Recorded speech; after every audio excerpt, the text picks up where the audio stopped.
Welcome to Empirical Peapod.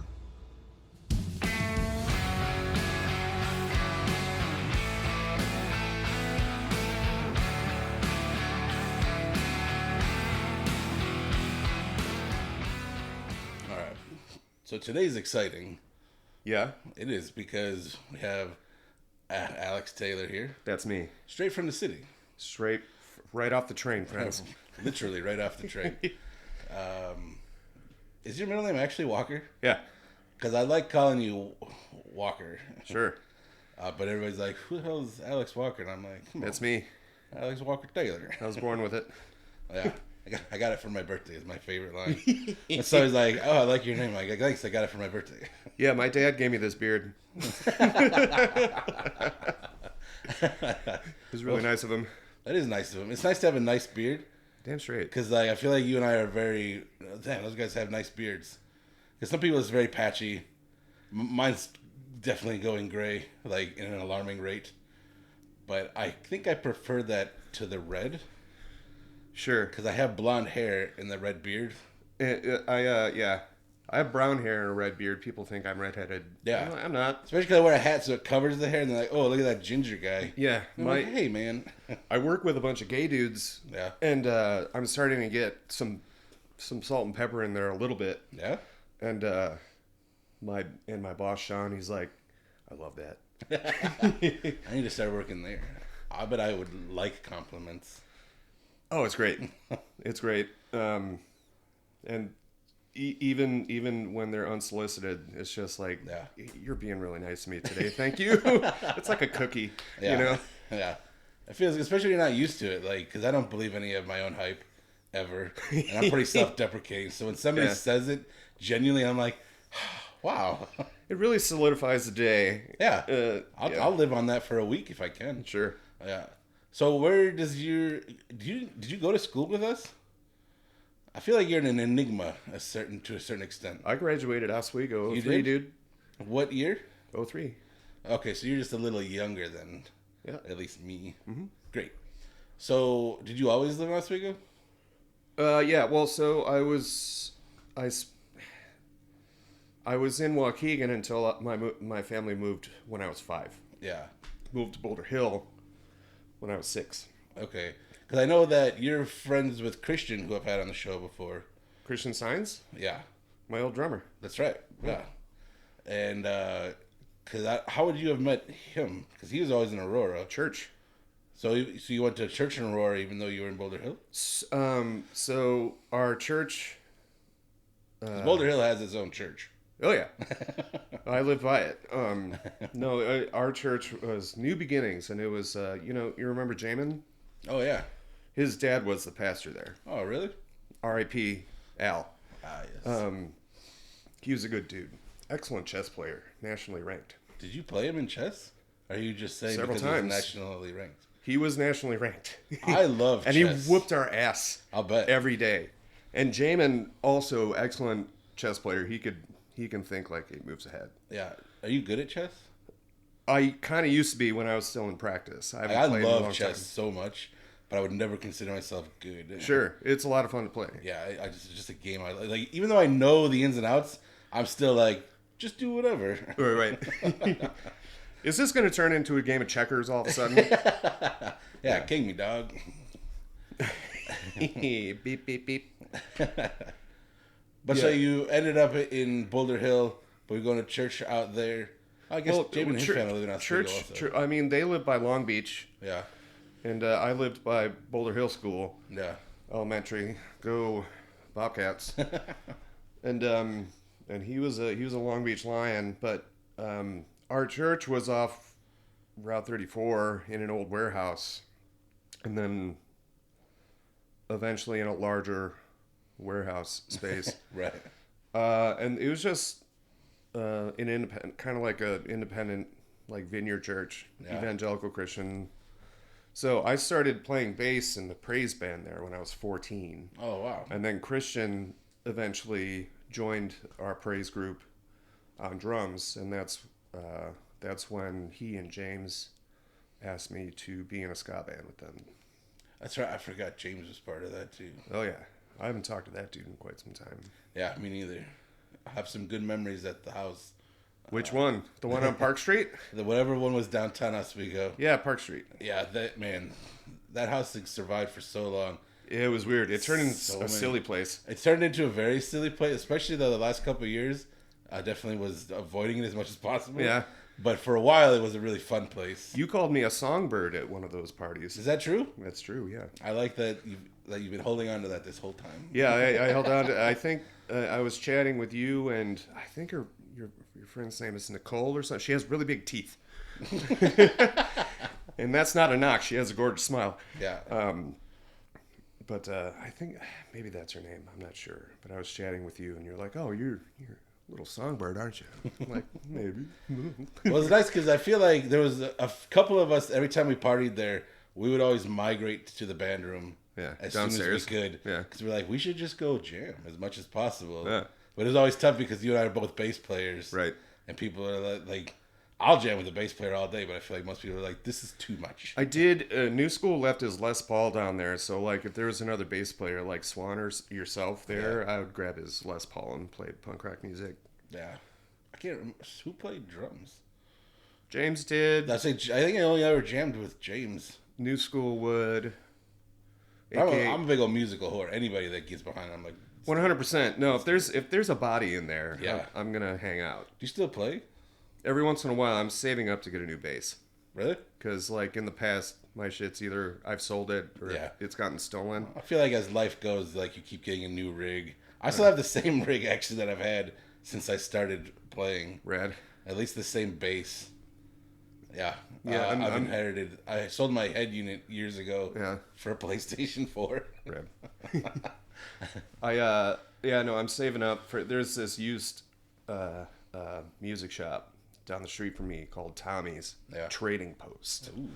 And they have a used J bass for like $5 and some change that I want to pick up, and then I've been eyeballing a 100-watt orange amp. Yeah.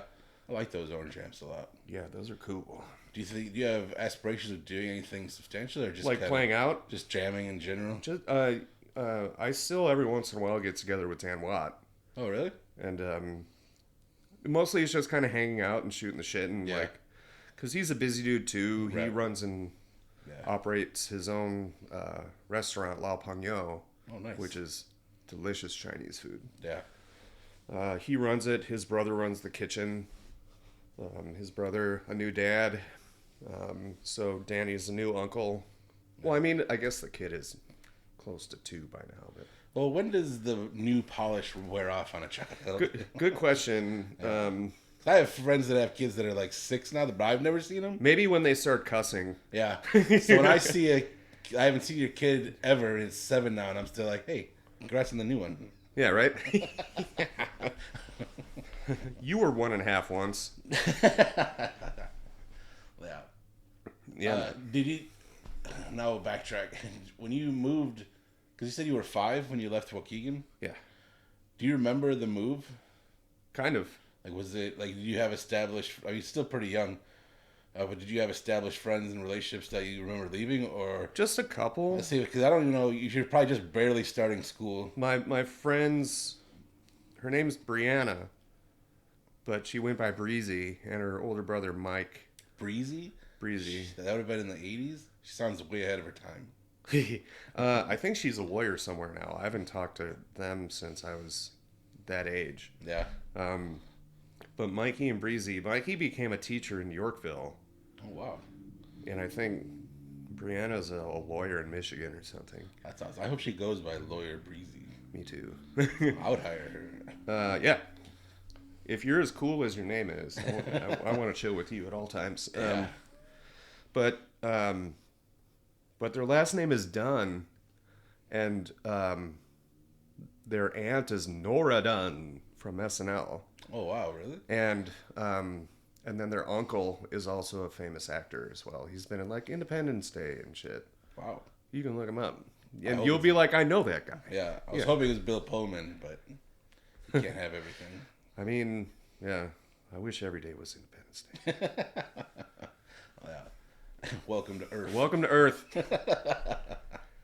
And I even still say "Welcome to Earth," but he says "Earth" with a He does. TH, and I feel yeah. racist every time I say it. Well, he knew what he was doing. He's like, I don't want this to be a thing forever. Yeah. But we made it a thing anyway. Right. Sometimes words, sound weird when you still imagine them having a cigar in their mouth or something. Yeah, I agree. I think it's, you know what? I think that's part of the Mandela effect too. Sure. Is just being like, no, I remember it this way for sure. And then when you learn the truth, you're like, I refuse to believe that that's the truth. Like, how many movies has Shaq been in, really? Yeah. Yeah, 2. I can only think of 2. Steel And Kazam. and Kazam. Yeah. Or was it Shazam with Sinbad? I can understand that, but I just know because I was the kid who watched it. So I'm like, I know this is Kazam, and he comes out of a boombox. Berenstein or Berenstain Bears? That one bothers me. Me too. I feel like that one I remember it being the Berenstein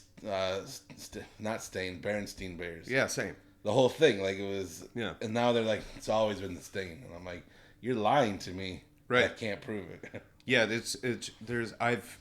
for some reason we've put too much stock into how we pronounce that name. Now Yeah. we feel insulted when we actually hear the proper pronunciation. It We've meant been something wrong to our me. whole life. I grew up with 2 huge books, children's books, when I was very little. One was Go Dog Go, Sure. and the second was the Berenstein Bears and the Spooky Old Tree. I think I remember that one. Yeah. That and there was Give a Mouse a Cookie. That's pinnacle. Like, 'cause I love the idea that if you give a mouse a cookie, eventually he's gonna shave in your bathroom, but he's gonna clean up his mess. Very polite. Dr. Soto, the mouse dentist. That I don't know. That's when people, I guess, still wore bandages around their head like this when they had a toothache. Yeah. But yeah, let's see. Yeah, what else we got? I moved when I was 5. Moved down to Boulder Hill. Yeah. Lived So you went to Thompson? Thompson. Well, what? And you went to the Bobcats. You said. Uh-huh. Yeah. So you didn't. We wouldn't have ever crossed paths. Are you in Sarah's grade? My sister's grade? I don't know.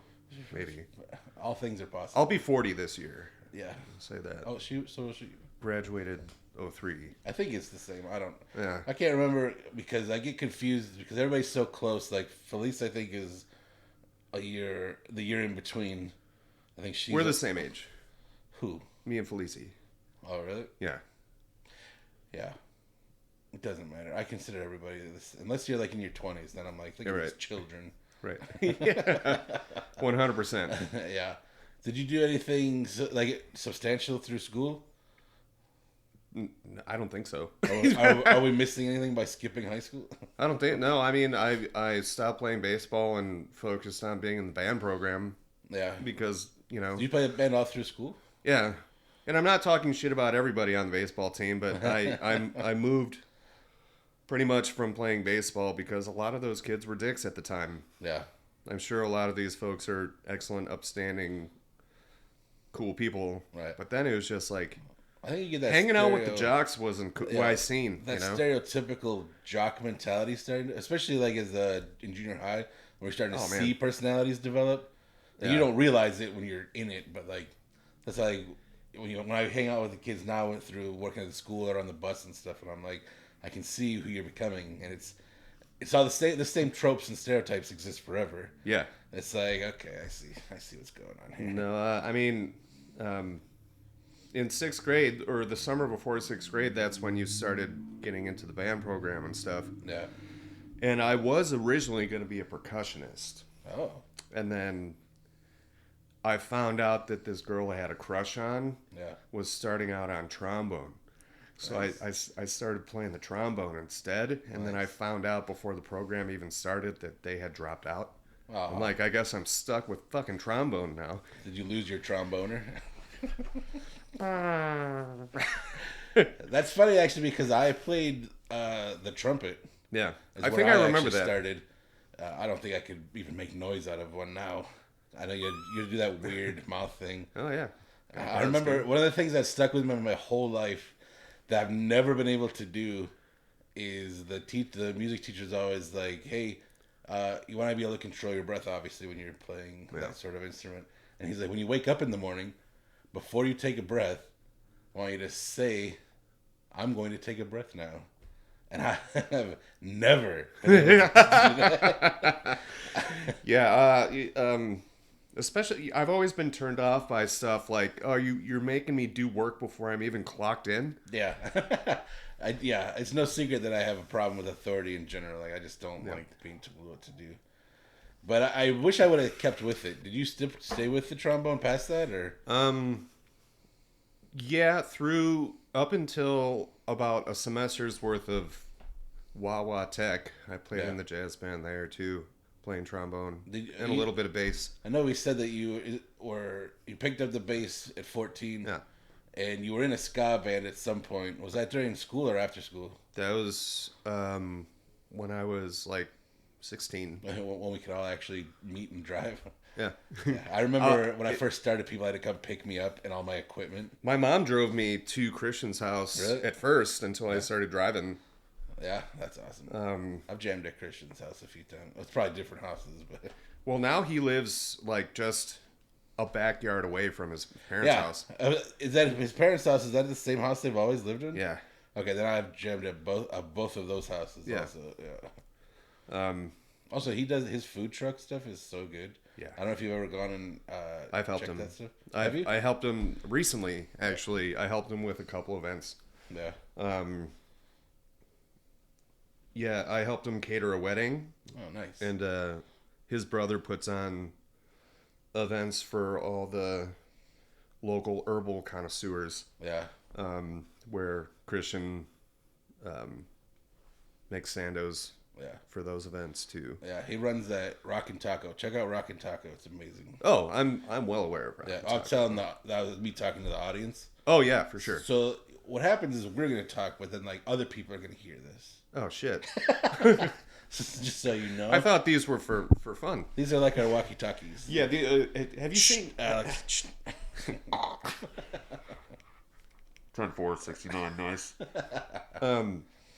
No. Have you seen that SNL skit about toy podcast microphones? No. For lonely dudes who just want to hear themselves talk. Really? Yeah.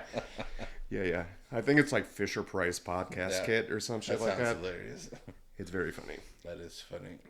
So we also just alluded that you went to Waubonsie. Did you go to Waubonsie proper or just for a little bit? I was there for about a year, dropped out. Were you going after a specific degree? First it was music, then it was English. Yeah. And then I was just falling asleep all the time. And all I really just wanted to do was hang out and meet new people. Yeah. So I just started working and faked it till I made it, and to be able to make rent. You know. Is it? Do you feel similar through high school? Like, you just it's like a necessity. I didn't want to be there. Yeah, it's so boring. Like, you just have to. I really just wanted to hang out with people. Yeah. Even though I was incredibly shy and anxious. So do you consider yourself a social person? At times. Like when you can be or want to be? Yes. Yeah. Like I get really excited to hang out with people. Yeah. And then I'll be like, I'm feeling shy today, Yeah. and I don't want to talk to anybody. I'll like text my mom, and that's it. It's funny to me because I feel similarly a lot because I'm usually like I'm so excited to have those plans, and then I'm like that's good enough. I don't actually have to follow through with those. Yeah, it's like you're happy with having made the plans. Yeah, and I'm then like, nothing hey, else afterwards. Good for me. Good for me. Actually executing those plans is a whole other thing. Yeah. Yeah. Yeah. And one of my favorite things is canceling plans. Oh, yeah. It's such a relief of like, oh, thank God I don't have to go do that. Mulaney has a bit about that. That's true. Yeah, where he's like, have you ever canceled plans? It's like heroin. I'm like, yeah, I agree with that. Yeah. I wrote it. Way to go, John. Yeah, no, actually, because sometimes you'll actually get to the venue or something where the social event is happening and you're already exhausted. Yeah. Yeah. I've literally been on my way to a thing, And it just on the car ride, I'm just like, I can't. Or I'll be in the parking lot, like you said, and I'm like, I can't go in. I'm just going home. Yeah. But No, and yesterday, like I was telling you before, like I've been on this medication for a month or two now, yeah, and it's the first time taking anti-anxiety Yeah. pills. So, and I've been good at taking it up until yesterday, yeah, and that was a mistake for sure. yeah. Do you remember when it first kind of manifested? Like when you first kind of felt or started feeling anxious? I feel as though it's always kind of been there. Yeah, It's just gotten worse as I've gotten older because I didn't know exactly what it was. right. Well, because it feels, I'm sure it might be different for everybody, but it feels weird. Like I didn't, well, the first time I had what I would call an anxiety attack or whatever, or just anxious in general, I thought I was just sick or Yeah. hungry, where I'm like, something's in my stomach, like knotted, Yeah. and I'm not sure why or what it's doing, but it freaks you out because you're like, how do I fix this? And Right. the only thing to do is like wait it out. Yeah. It's Sometimes if you don't know anything else about it, that's the only thing that you can do. crazy. Yeah, I eventually ended up feeling so terrible, and I'm like, I can't keep feeling this way. yeah, Went to the hospital, and they're like, we're gonna try this out, and they stacked me, so they gave me a double dose at first just to make sure that it took, right, and it was amazing, like because I feel as though it lives right here in the back of my head, yeah, and after being medicated for the first time, I knew it was still there, but it was numb. yeah, And that helped me have a better, clearer understanding of how to go about just my day yeah, because I wasn't distracted by thoughts of like people wanting to hurt me or me wanting to hurt myself. Like, I want to be very clear that people, if you have something that you're dealing with, yeah. it's very important to talk to somebody. Right. Yeah. And there's that looks very different to everybody. 100%. Whatever you're comfortable with, like, definitely don't be afraid or put it off. Like, Because my hubris was gigantic for a long time. It's like, Yeah. no, I could just be a badass about this. right. Well, we're not supposed to talk. We're still in the infancy of it being okay to even talk about it in the first place. Right. But now I feel like it's nice because you'll find that if you can get past that and open up to somebody, they're gonna be more relatable than you realize because they're feeling the same way. Yeah, it's like you finally somebody has given you permission Right. to not only talk about it, but to actually understand how you're feeling, Yeah. how to navigate it. Whereas beforehand, you're just like, oh, I just need to tough it out. Yeah. And that can be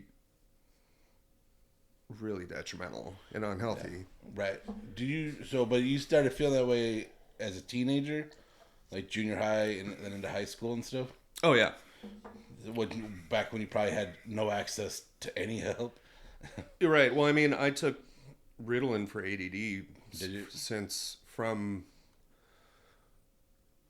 8 years old up until junior year high school when I Yeah. asked my parents, hey, can I stop taking this? Because I don't know who I am without it.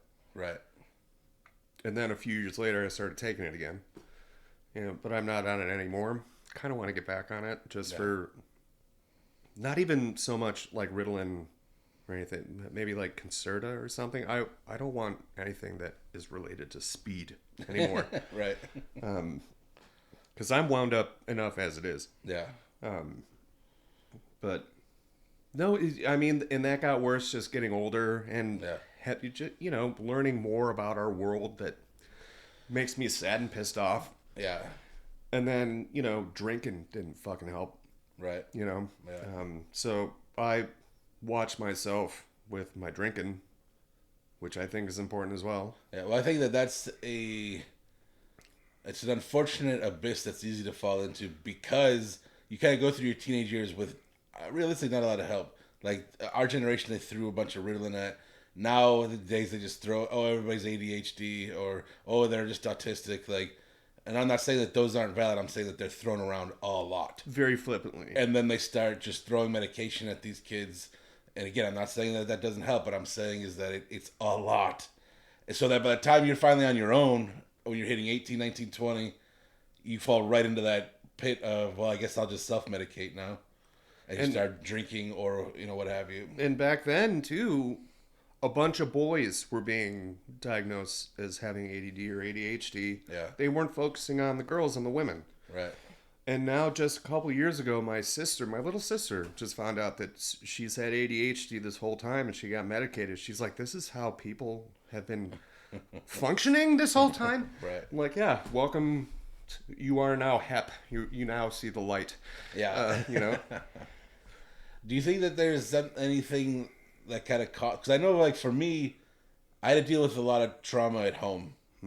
That at that age, there's nobody to talk to, because the people that you're you think it's normal. Well, right. You think it's normal. The people that you're supposed to stereotypically talk to is where the abuse is coming from, and you're just like, what do I do? And you kind of that internalizes and starts really ripping you apart and changing how you interact with everybody, how you think about everything, and how you're going to create relationships in the future. So I'd be curious if a lot of that stuff kind of stems from those kind of things. Did you have to deal with stuff like that? Not so much abuse. I would say that my folks, for a long time, were very uncomfortable just talking about harder issues.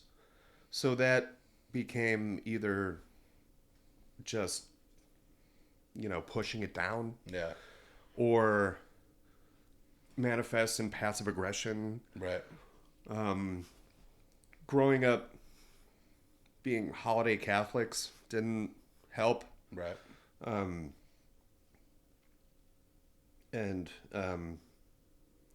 My daddy issues. So my dad didn't talk about his issues himself, Right. which led to a failed marriage, Sure. which crushed us all. And he's still a great, lovely dude. Yeah. I think people can find that hard to reconcile, that this isn't a bad person. This was a bad situation and experience. But they're a person. Right, but that doesn't mean that they're bad people. Right. Per se. Yeah. So there's nuance Exactly. that a lot of people think in binaries or black and I white. feel like us as a society and even as human beings, we want to good guy, bad guy. Right. Yeah. But like it's very different than that. It's Yeah. not quite that simple. Sometimes you think the Joker's a good guy, That's right. Yeah. depending on how you look at it. Depends on who he's killing, I suppose. Yeah. Yeah, for sure. But no, there was just shit that family didn't talk about. Yeah. Because they thought it was just too hard. Right. And So I think that's one of those things that is, when you hear it, you're like, that's not like what you would quote unquote or think is quote unquote abuse, but it's very traumatic to not be able to openly talk about what you're feeling. Yeah. And that's making you close off. So I don't think anybody's maliciously like making a bad situation. no, just been But- neglected. Right, but it is what it is, and it does what it does. Yeah. Yep, and a lot of the time you don't fucking figure it out until it's too late. Right. And then you just have to kind of let parts of that go and then see what you can't dwell on it. Right. You have to think right now and see if there's anything that you can implement to make tomorrow a little bit better. Yeah. 'Cause For me too, one of the lingering effects that I've been trying to deal with now at this stage in my life is how that's affected my relationships, like my romantic relationships. Like when you grow up in a place where the people that tell you they love you the most are hurting you the most. how does that transpose in your own life? Right. And then when you start falling in love with people and you're like, all right, it's normal for me for them to hurt me or to mistreat me or to abuse me in these certain ways.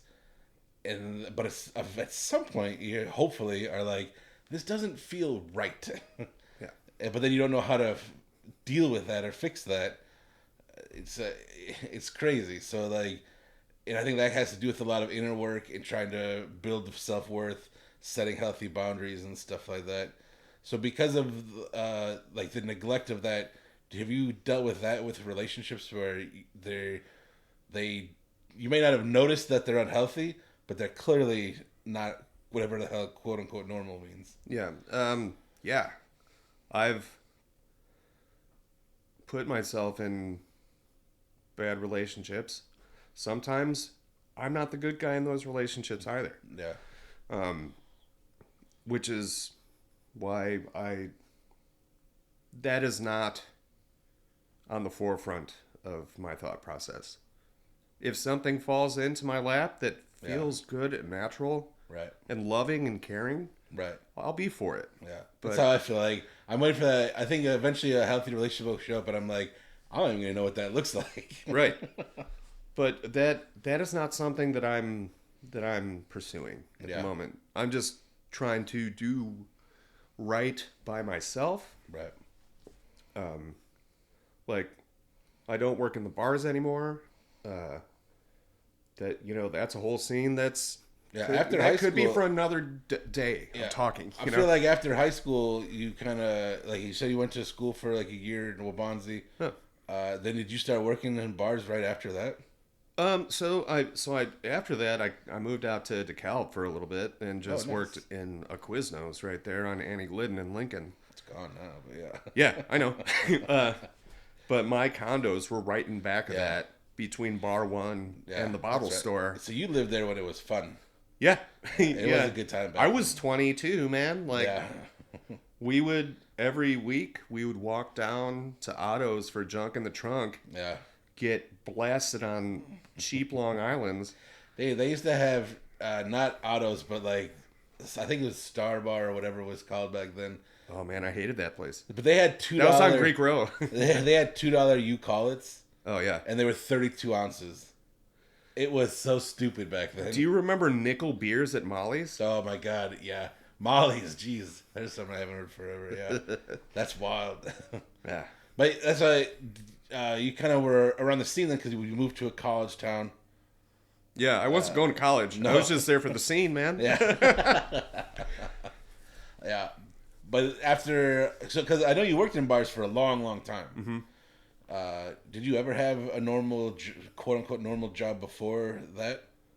I don't think so. It's been all service. Yeah. Yeah. Either, working in bars or working in restaurants. Yeah. A lot of bartending, bar backing, and being a bouncer. I'm shocked to hear that, because it's like you want to be extroverted, but you're extremely introverted. Yeah. And you want to be social, but it's genuinely crippling at times. And you've always worked in the service industry. Yeah. Yeah. Does it feel like you have to just put on the facade, or can you genuinely enjoy it?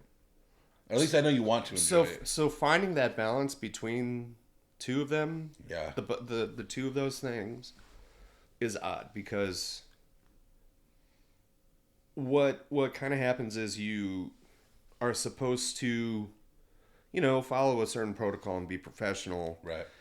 But also for me to be able to do that, I need to be more of myself than sometimes the place I'm working for is comfortable with me being. Does that make sense? What do you mean by that? I want to be more of an individual Yeah.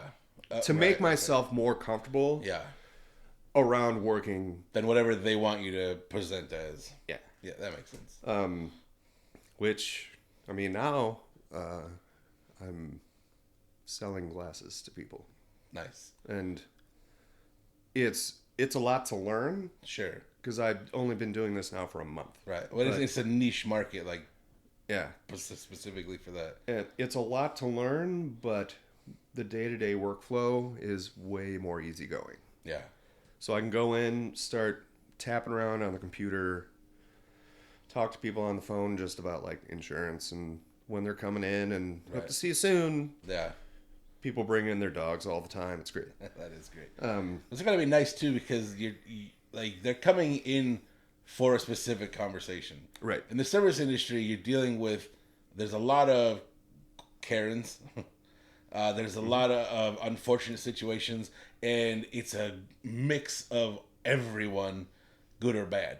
Yeah. And then you have to try to make them as happy as you can in your little 30-second interactions. Yeah. To whereas now they're coming to you about a specific thing. And then they fuck off when their appointment's over. Exactly. You know? And but realistically, they need you in that sense. Yeah. You know, in the service industry, everybody looks down, unfortunately, and is like, you know, they just treat everybody like garbage. It's a lot. It's like 65% of the time. Yeah. People will just be monsters. Really monsters. Yeah, they're just mean. Yeah. There's like a certain expectation where they get to rag on the proles for an evening. Yeah. And I've had a drink or two thrown in my face when I've called people out on being an asshole. Really? Yeah, 100%. Like I remember specifically this one year, it was probably my first year still of bartending, Yeah. and it was a Sunday afternoon. It was a St. Patrick's Day Sunday. And I was just working the bar by myself. And the whole place was packed. And oh no, this was a Christmas season. Yeah. And it was T-Box. I don't know if you're aware of T-Box. But it's just a bunch of drunk dorks in Santa costumes. Okay. And boxes of cereal for some reason. And they're like throwing this cereal all over the bar. And everybody's loaded by 3 p.m. Oof. And there was specifically this one lady had come in. And I get around to her after her being there about 7 minutes. She's like, I've been waiting here for fucking 25 minutes for a drink. I'm like, you haven't. I've clocked this entire bar. Yeah. She's like, well, blah, blah. I'm like, well, you can either order, you can have your drink, which is here now in front of your face. Yeah. Or, like, Or don't. or if you keep on acting the way you're acting, I'll tell you to fuck off. Right. Threw the drink in my face. I'm like, get the fuck out of here before I have you arrested. I don't care. Right. You're being a total jerk. Yeah. Get out of my face. I did make rent that day, but still, sometimes you have to deal with that kind of bullshit to make, like $500 or something, Yeah. Yeah, that's... I worked retail for a long time, and retail is similar where people automatically are looking down on you and, like, want to mistreat you. Everybody wants a special deal and everything. Is that when you were at Best Buy with your mohawk and your goatee? Yeah. Yeah. Man, those were the days. Oh, yeah, dude. But I like it because I feel like you're a good bartender guy, like a stereotypical old school bartender. Like my friend Rob that we used to play shows with, and he used to work for me at Best Buy actually, and he was huge. He was huge in DeKalb. My friend Rob DeShazer, who's like the best dude I ever met in my life, and he was a bartender. He's no longer with us, which sucks. But he was like he's stereotypical. Like he'd have a little quip, little joke. Like I feel like you fit that mold very well. Like it might not be natural. A quick with a joke and a lie to your smoke. Yeah, Billy Joel did all night. It was beautiful. But do you miss it? 100%. Yeah, especially if I'm in the right place. Yeah. There's this spot, that one bar that I was talking to you about was this bar called Gold Star. Since then, they have changed hands, and it's no longer the dive that it had been, because it was for not like folks who were like in their 20s and the 90s. Yeah. That kind of joint. Right.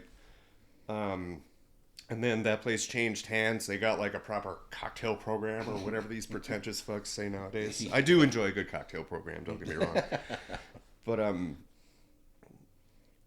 then they changed hands, and then I also started bartending at this place called Lemmings, which was just a cleaner dive bar that I had a lot of fun working at as well. Yeah.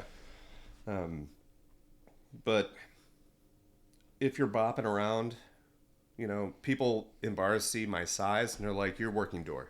Yeah. Because I'm like the width of a door. You're a big boy. And no, like I'm 6'2", 300 pounds, and they're like, "Can you work door tonight?" Yeah. I'd rather bartend, please. When we got in my car, I was like, I feel like Alex was my height, but he's way taller than I am. Yeah. No, I've been 6'2" for a long time. Yeah. But no, people are like, "You're working door." I'm like, damn it. Which is another reason why I wanted to get out of bars, because they're like, "You seem big and dumb, and you can get punched in the face." Yeah. Which I have. It's not cool. It sounds terrible. But yeah. Out of doing that, which is great for my mental health. Are you being facetious? No. It what's funny is that for a long time I would joke about it. Yeah. And now I actually genuinely feel like the ship has been righted. Mm-hmm. And I'm not being facetious at all. It's getting out of bar work has helped my mental health immensely. I say that. Well, yeah, that makes sense. It's got to be a weight off the shoulders. Even just something as simple as the schedule has to be so much better. Not working like till 4 a.m. or whatever. Oh man, yeah. Like actually being able to go to sleep. Like some of those 4 or 5 a.m. bars, we'd be there till like 7 in the morning. Yeah, right. You gotta get everybody out, which takes a half hour after close, sometimes longer. Yeah. And then you can finally start cleaning. Yeah. Yeah, that sucks. And at one of the 4 a.m.s that I used to work at, like, we used bangers for registers. So like they would be counting cash all night. Yeah. And there was 3 different registers to count at the end of the night. And it was just like 3 of our managers getting drunk and counting money. And then sometimes we wouldn't get out till like 6:37 in the morning. Yeah, that sucks. When people are like out running around the neighborhood. Yeah. And we're just these degenerates falling out of this bar. Yeah. That's tough to have a social life too, because like you're in a social environment where you're not really allowed to have the social. That is your social life, Right. is being on the clock. Yeah, that's. But you still have all you have to follow all the protocols and the rules and everything. But For the most part, yeah. It also depends on the bar, but that's true. but yeah, pretty much. But is it easy to kind of when you're around that anyways? Is it easy to overdo it as far as your own drinking? Yeah. Alex nods his head. Yeah, absolutely, and I've done it. Yeah. And you learn a lesson, Yeah. for sure. Now I get out of work and I get home by 7:30 at night. It's Yeah. awesome. Where do you live at in the city? Humboldt Park. Is your job close? If the buses are running right, it's like a 40-minute bus trip. Yeah. So yeah, I live in Humboldt Park, and I take the California bus up to Belmont, and Belmont over to Broadway, Yeah. and my office is Belmont and Broadway. The street name Belmont always makes me happy Yeah? because I think of Castlevania and Simon Oh yes, Belmont. Belmont Alucard. Yeah. Which is Dracula backwards. I don't know if you know that. Man, Video games are fun, man. Video games are fun. Do you consider yourself a gamer guy? No, because I fucking suck at video games, but I still Yeah. love to play them. Yeah. My back catalog on Switch is embarrassingly big. You only have a Switch, right? Yeah. Been thinking about an Xbox, but at the same time, like I said, my back catalog is I just sold my Huge. Xbox. I've the last 2 versions of Xbox I've had, and I never played them. Mm-hmm. So I finally just sold them. I'm like, well. You were always a PlayStation guy, from I what I was understand. always. I would love to have a reason to have them all. Yeah. Because I've got a Switch also. I had 2. I had a handheld and the OLED, but I sold the handheld because I'm like, the OLED is still a handheld. Yeah, yeah. And I got rid of the Xbox, especially now that everybody, like, Microsoft's been buying up all the companies, and they're licensing their first-party games to Sony now. Yeah. And if Sony does the same thing... Heretical. Yeah, like, that's great for us, because then it's like, all right, my loyalty is only lying in the controller, not the company, and I just like the controller way more on the PlayStation. Yeah. They're So comfy. I'm looking forward to playing some Halo on PlayStation. Forza actually drops in a couple days on Tuesday. and it's insane to even see it on the PlayStation Store. Just feels crazy. Yeah. But and the Switch too. I know they're taking pre-orders, but I don't know if I see a reason to purchase that. Not right now. Yeah, I've been talking to Schmidt because he gets hyped on Nintendo stuff too, and I'm like, even on I sold all my Switch games because I never play them. Yeah. No, I mean, I was getting excited for the new Switch, but now, like, oh, it seems kind of tainted at the moment. So I was going to get it, like, almost immediately, but now I'm just like, you know what? I got a new job. I'm not playing as often. Yeah.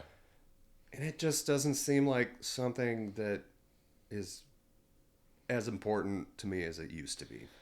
Yeah, I still play an uncomfortable amount of video games, but cause I felt the same when the new PlayStation 5 Pro came out. I was like, ooh, I gotta get it. And I still have a service plan on my 4 or my 5, so I could just do the old switcheroo. But I'm like, but why? Like, is resolution, the difference in resolution, that important to you? You know? It's really not the performance. If the bigger hard drive, because I put 2 terabytes into my 5 anyway, Yeah. so I'm not really hurting for space like most people. And then I'm like, I know what's gonna happen. I want to get the new system, and it's just gonna make me want a new TV. Right. And it's just a rabbit hole that I'm like, I make like $60 a day on the bus. I am not buying a bunch of new stuff. There's no way. Yeah. And at the end of the day, sometimes it just feels like you're paying for bragging rights. Yeah, that's true. And I don't talk to anybody that I could even brag to. Yeah. What are you playing today? So I know you're going to play some games. That's true. I took like a month or 2 off of Destiny 2, and I just recently been going back to clean up because they do their weird stuff like seasonal things, and I wait till it's all out because like right now we're in a lull where nothing's coming out for like another year. So I'm like, I can clean it all up now. I've got plenty of time, and it's all available instead of having to wait. So I've been doing that. I just picked up this game. It was $1.99. It's like a deck builder dungeon crawler. It's just a tiny little indie game that's fantastic. Yeah, what's it called? Is it Towerfall? No, it's called Gordian Oh, Guardian Knot? something. Or Loop? Anything's possible. I knew. Oh, there is a game called like Loop Yeah. something. I'm sure we'll get a nerd saying it's this one. Yeah, somebody's screaming right now. Loop Hero is the. Yeah, is the I think that was in the similar games. It was like, oh, if you like this, that was I think one of them.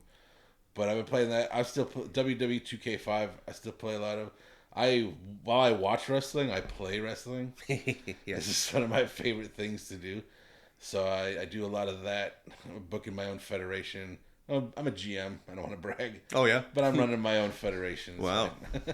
I'm signing contracts and doing the booking. You're a regular Billy Corgan over here, man. I like to think I'm better than Billy Corgan. I think a lot of people are better than Billy Corgan. No shade to Billy or nothing. I still want to go to your tea house someday, dude.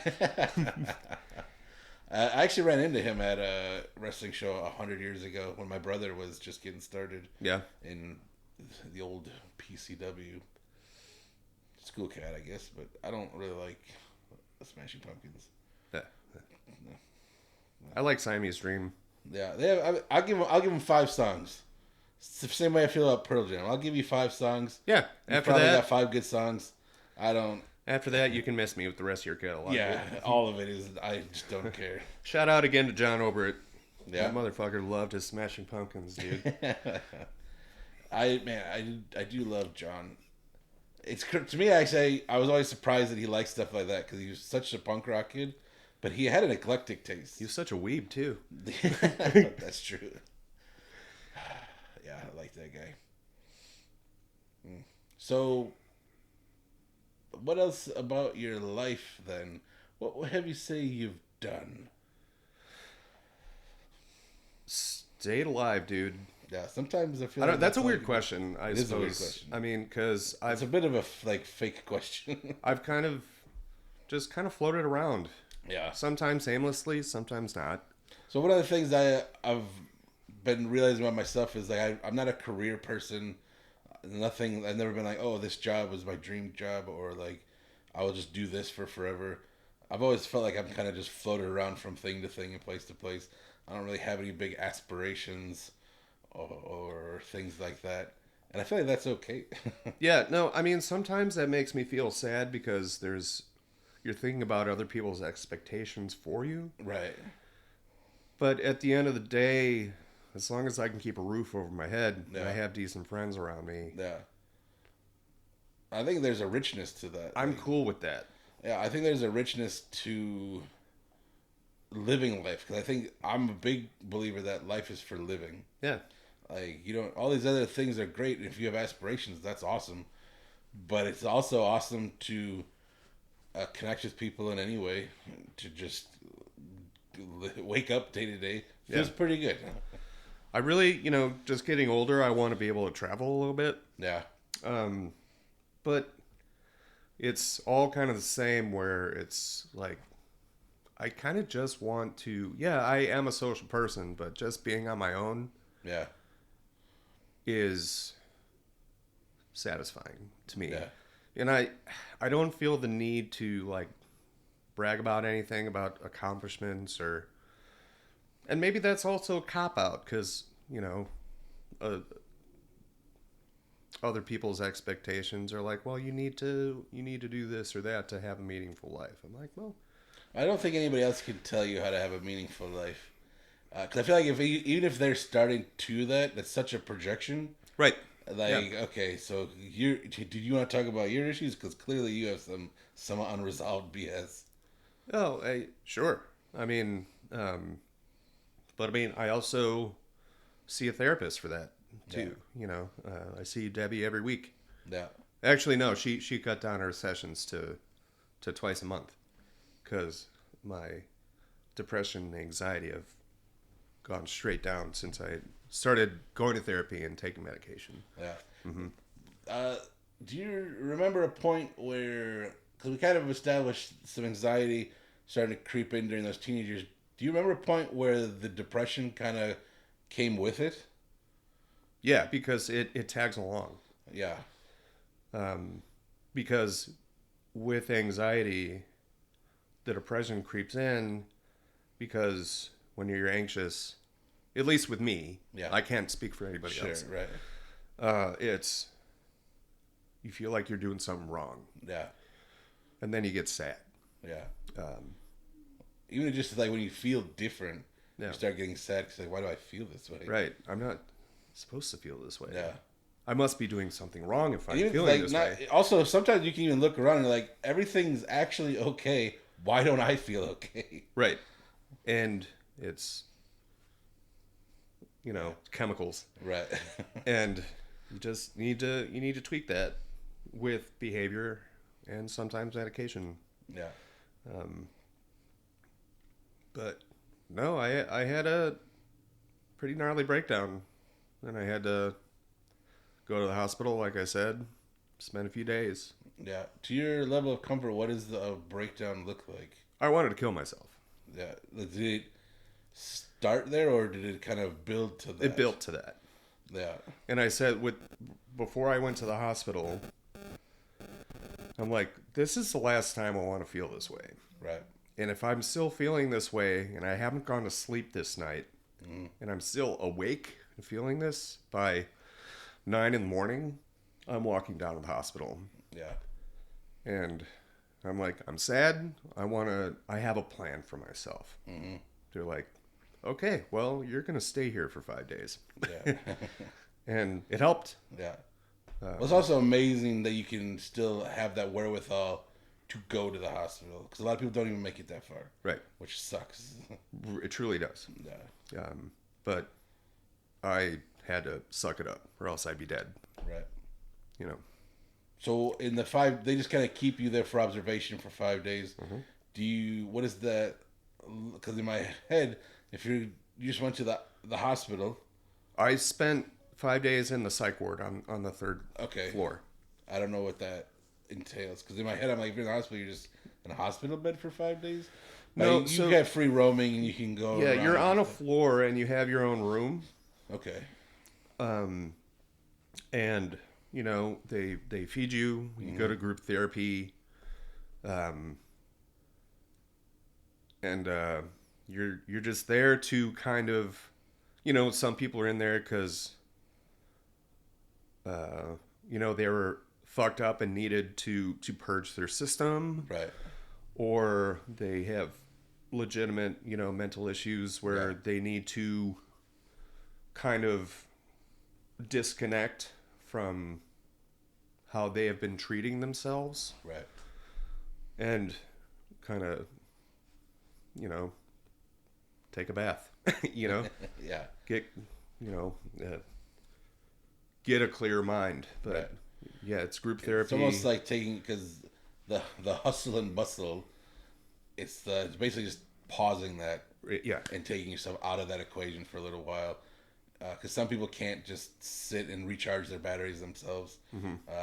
They need guidance. Exactly. Like it's not, there's a whole, like we said before, like reach out, because there's a whole world designed just to help you do that. Like Yeah. there's people to talk to, there's people to coach you through stuff. Like, did you find the group therapy beneficial? somewhat. Yeah. The thing also is, it kind of also felt like a turn and burn process, where it's like these professionals, these medical professionals are seeing so many people every week Right. that in that environment, it's not completely personal. It starts feeling like a routine. Right. Like You- they're you asking feel- the same questions. They're used to the same similar answers. If you let it, in my case, if you let that give you more anxiety, you kind of feel Yeah. like a farm animal. Right. You're still there getting help that you need, Sure. Yeah. but it You're feels talking about a thing that if it's offering 12 or a dozen things, 9 of them are still beneficial. Like, Yeah. and not everything is going to work for you. That's why they offer a bunch of different things. yeah, and you know, different people are in there for sometimes wildly different things. No. And I was there because I was sad, but Yeah. some other folks are in there because they got picked up on the street, or like they have like blatant mental issues Right. that affect their own day to day and everybody around their day to day as well, Right. where they're a detriment to themselves and everybody around them. So one of the things I always feel too is like I get this imposter syndrome where I'm like, I'm just some sad asshole. These people have real issues. Yeah, And like I know that none of them are more important or less important. I can know that, but it just feels like when you're especially seeing it, you're like, whew. I Right. don't necessarily have it that bad, but it's not helping me feel any better. like I was sitting in the intake, like where the main nurses station was at, Yeah. and I'm like, I'm sad. They're like, okay, we're Yeah. here for you, buddy. Welcome to And then humanity. I'm sitting right next to 2 people who have OD'd on heroin, Yeah. and they're leaned over. One of them shit their pants. Like, I'm like, hey, I think this person may have shit their pants, and the head nurse was like, you think so? Like, fuck. Yeah. Exactly to your point, where it's like, I'm in here and I'm sad, and these people are passing out from heroin. Right. I'm like, these folks have real issues. I don't feel like this is like a fucking box of Lucky Charms for me. Yeah. But no, like getting in and actually talking to somebody, they're like, dude, you have like lingering issues that you have just not talked to anybody about, and it's gotten bad, you know? And Do you ever relate that? Because one of the things for something like that, to witness that firsthand, I feel like would make, at least in a suicidal sense, make me kind of rethink that. I'd still be sad and upset and dealing with the depression, but being like, I don't want to leave. I Right. can handle this. yeah. At least to that extent of that moment. Like, it might get worse later or whatever, but like in that moment, I feel like when you see that, it's like, okay, I'm going to get through this somehow. And yeah, and actually taking a step back and trying to understand why you feel the way you do. Yeah. Because for a long time, it's just like, I feel this way. Yeah. I don't know why, but I do, and I'm Right. dealing with it. Yeah. But then when you actually take a step back and think about why you feel that way, because sometimes I'll put myself in that mood. Yeah. And need to fucking stop doing that. Do you find yourself to be obsessive, like creating scenarios in your mind? Yeah. And like, because I know for me that'll, and then you start coming up with these amazing things that you know will never exist. Yeah. And you're like, oh, I made myself sad. I run through conversations with other people in my head all day long. Yeah. And conversations that will never happen, but Right. that's just a part of self-sabotage. Yeah. And that sucks. It does. Because you don't allow yourself to actually work hard enough to get to where you want to be. Yeah. Because you're giving yourself excuses and people around you excuses. It's like, you know what? I am going to be sad today and I'm not going to do shit. Yeah. And that sucks. And you're just compounding issues. Yeah, it's tough too when you have like friends that can understand how you're feeling, but are still like you should come and hang out. You should still do stuff. Like you can't just sit inside and be Right. sad. And all day. sometimes that makes me cry because I'm because glad you said that because I feel like Jason Carey's my best friend and I love him more than anything. But like he cannot handle when we're supposed to do something, and I'm like, I do not feel up to it. I do not want to do this. And I love that he's still. I do actually genuinely love that he's still trying to pull me out because I do think that would be healthy. But also, I'm not leaving my house. I can't handle it. Yeah. No, it when somebody genuinely has concern and shows care for me, that will make me cry because I don't feel like I deserve it. Yeah, I'm with you on that. Because, you know, it's a fine line between, and I'm sure you've heard this, it's a fine line between purposefully being alone Yeah. and being lonely. Right. Yeah. And I think that I struggle with that a lot because I think a lot of times it's easy to just kind of wade back and forth between those, right?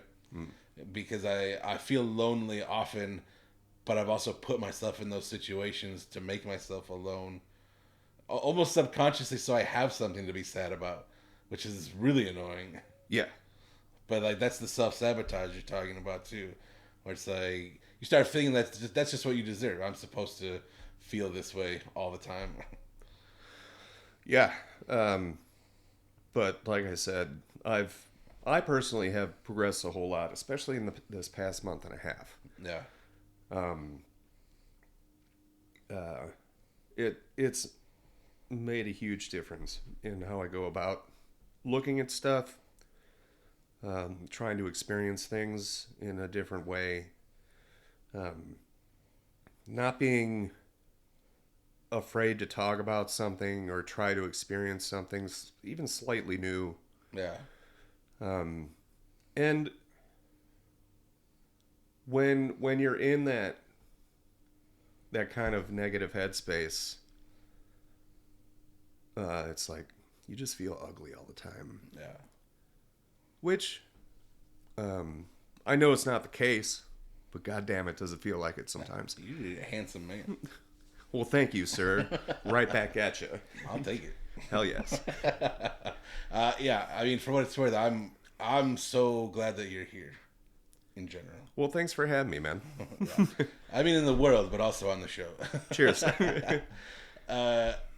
I know we kind of just went down a real dark rabbit hole for a little while. Sure. Well, it has to happen. It does have to happen. These are conversations that need to happen way more often. These are part of our life. Like, and I definitely don't want to pretend they don't happen. I'm bad at staying in chronological order when I talk about people's lives.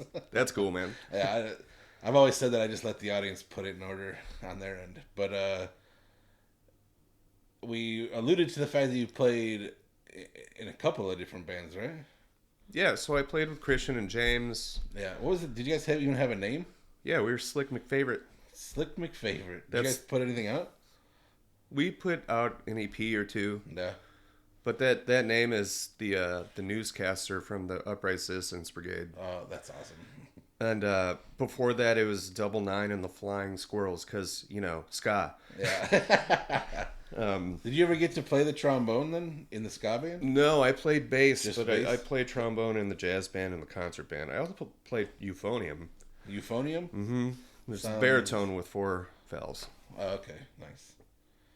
So after, like, what did you guys just drift apart or just stop playing? Kind of. I mean, I think, certain life events happened. Yeah. And, we just kind of...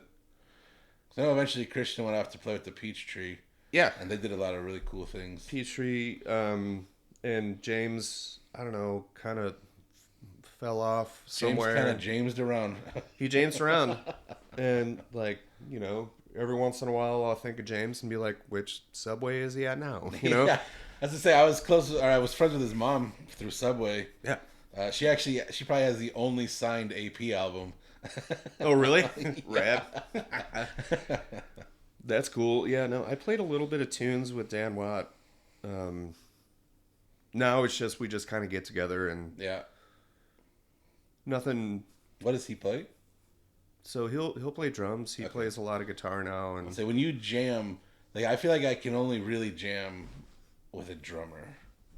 oh, yeah. I feel like I don't know. You're classically trained, it sounds like, and came up through the right channels Sure.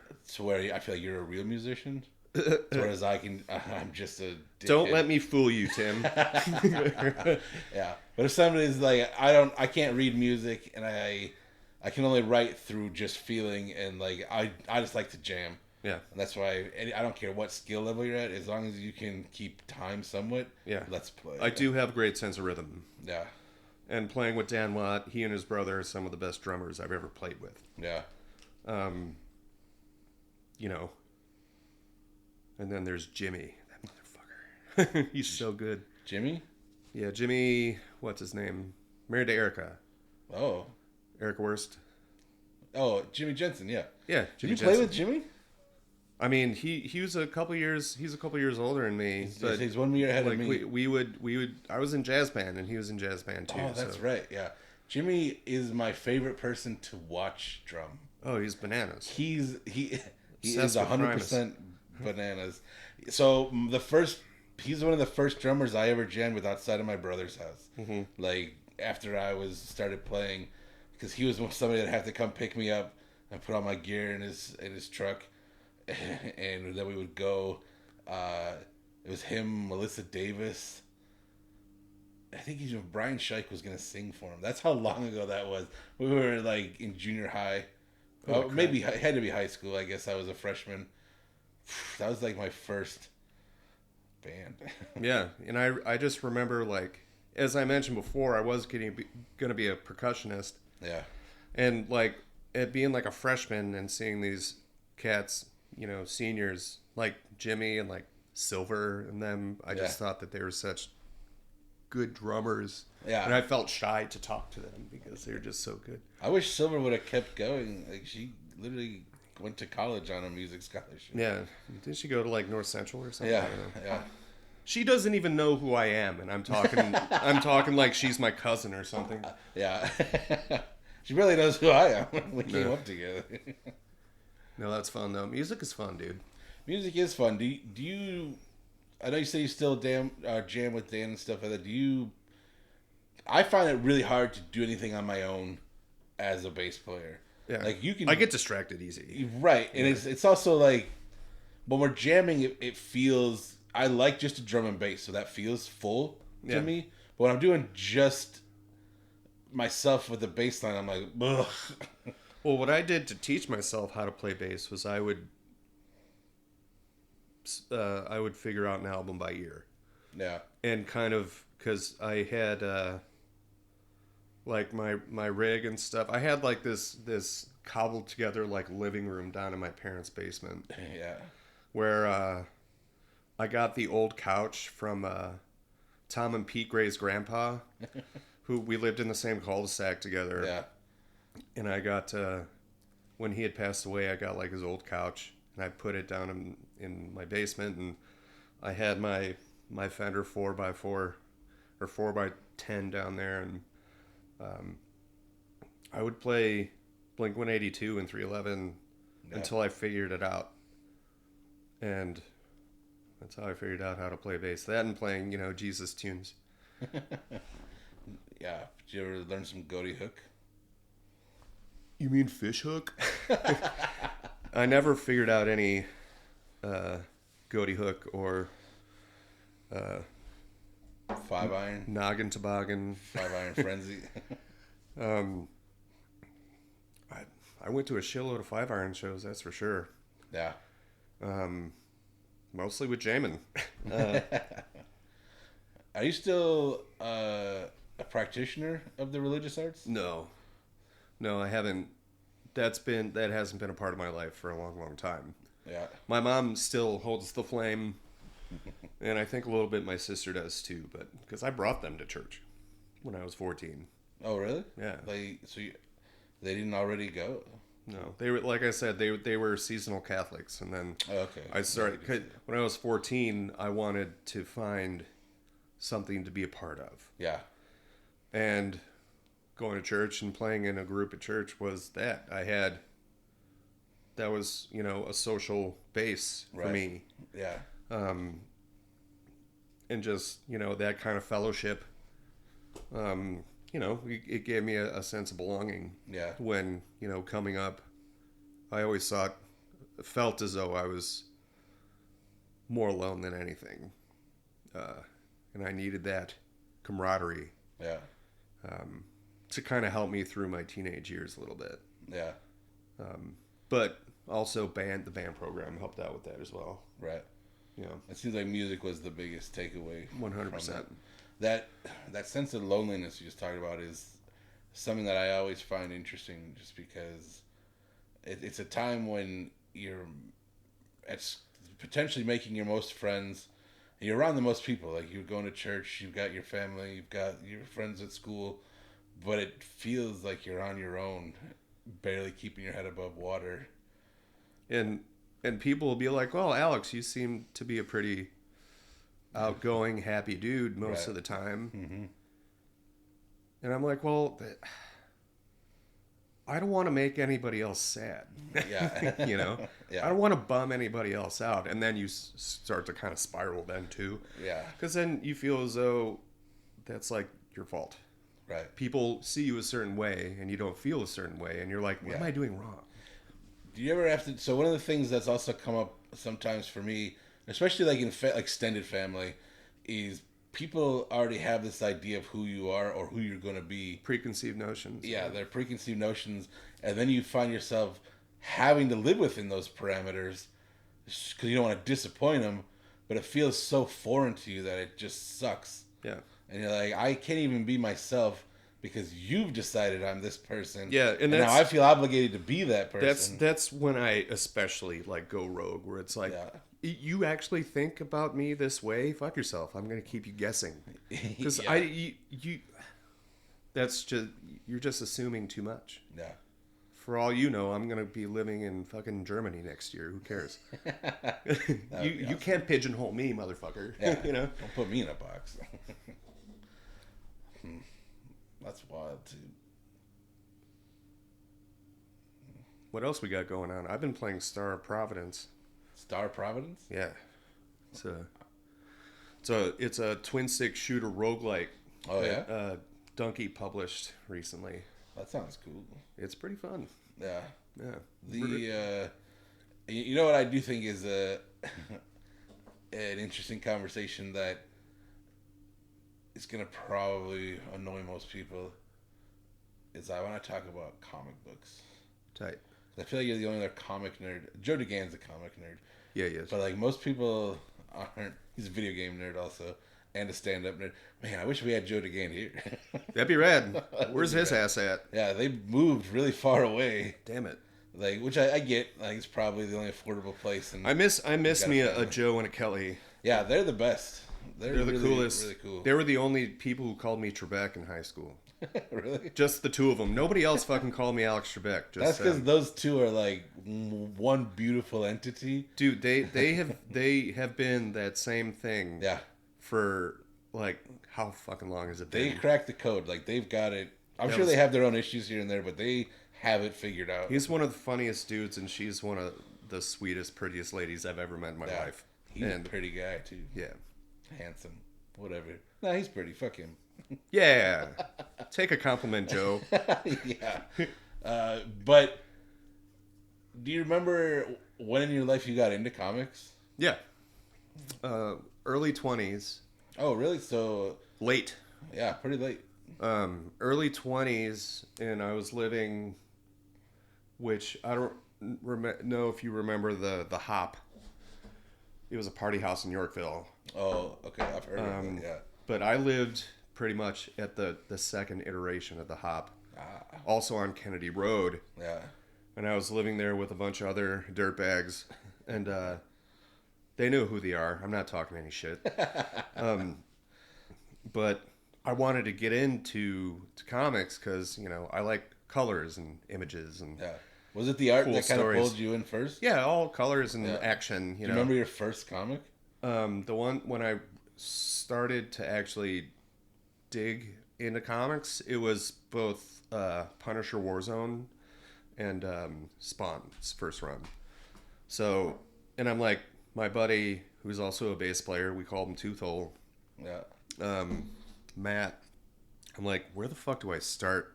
Yeah. It's funny that you said Spawn's first run. Yeah, Because I don't know what you mean by that. it's the very first It started in 92. story. Yeah, it was the very first. Okay, well, you went back to Yeah. the beginning. Okay. I'm like, where the fuck do I start with Yeah, comics? He's like, dude. That's funny because I started in 94 Yeah. and I went immediately to Image first. Yeah. And grabbed Spawn. It was only on issue 11 or 19 at the time. Yeah. And I went and backtracked. Yeah, and Toothhole was like, you just got to jump in somewhere Yeah. and work both ways. Yeah. I'm like, well, that seems intimidating, but once you start, it's hard to stop. I think it's different too. Like when you look at Marvel, especially back then, when they're do you have Marvel on you? No. Hold on. Yes. Boom. X-Men, Ten of Swords. Dude, I'm so happy you're reading that because I've got the entire Krakoa shit. Krakoa. Yeah. I've got the first book, which is the X sort of X. There's an omnibus coming out soon. That's what I'm waiting for. Yeah. It's $150. It's in my cart on Amazon. Yeah, I'm What gonna I buy do is I wait till Graham Crackers has their buy two get one free, Excellent. and then I omnibus 3 books. Excellent. So I'm like, I'll spend $300, but I'm getting like $500 worth of books. Yeah. Which that might have just blown people's mind. But you're talking about like That's a 60 good issues. investment. Oh yeah. You know. When you're talking about 60 plus issues at $5 a piece if you buy the singles, Right. it's a hell of a deal. Yeah. So, And, you know, but that's an incredible story also. Oh, it's great. But the what I was saying, I don't remember now. Something about Just starting to read comics. do you collect issues? Because I do most of the graphic novels. I do trades. Yeah, I'm so happy you said trades. Also, just 2 days ago, my sister texted me and was like, what is the difference between a single issue and a graphic TPBs, novel? baby. And I'm like, so a graphic novel is one story. And I'm like, but then they also take every 5 to 6 issues of whatever run and turn that into what I would call a trade paperback. Yeah. But I feel like they just put it all in a graphic novel at this point. Yeah. But are you reading anything else currently? Do you still read Spawn? I haven't read Spawn in a long time, but I have issue 1 through 60, and I just reread the first Invincible Omni yeah, because that's just such a good coming of age teenage superhero that's one story. I have never read that I really want, especially now that it's all. I think it's only 3 Omnis Yeah. to get the whole story, and he's doing a new title that's an offshoot of that that's coming out. I mean, there's so there's Invincible, and then within that universe, there's a couple other characters like the Astounding Wolfman. Yeah, I think those are all the offshoots that exist are in that third Omni. But he's doing a new story that's coming out about another character. Battle Beast? I can't remember. It could be, but I do not remember. Could be Adam Eve too. Could be. It could be literally anything. Yeah. Comics, dude. They're the best. Do you have The Punisher Warzone. Maybe that's what I was thinking of because I went back to the Garth Ennis original run on Punisher, Yeah. and that was like Marvel Max when they were doing like the adult label. Yeah. And it is so good. There's that and like And Sergeant brutal. Rock and Yeah, you know. it's crazy. Like for some reason, there's still this stigma like comics are for kids, Right. and some comics are for kids, and some of those kids comics are amazing. Mm-hmm. But there's so much. Do you have any like favorite stories? Man, so yes. My brain right now is being inundated by a whole lot of stuff, so it's hard for me to pin down. That's like asking me what my favorite song is. I'm with you. Like my Rolodex is rolling to where it's so fast I could not grab one. But if I was at my house, I'd be like, "Oh, look at this! Oh, look at this! Oh, look at this!" Cat became a favorite of mine early. Black Bolt is one of my favorite characters. Black Bolt's always been one of my favorite characters, especially reading Earth X.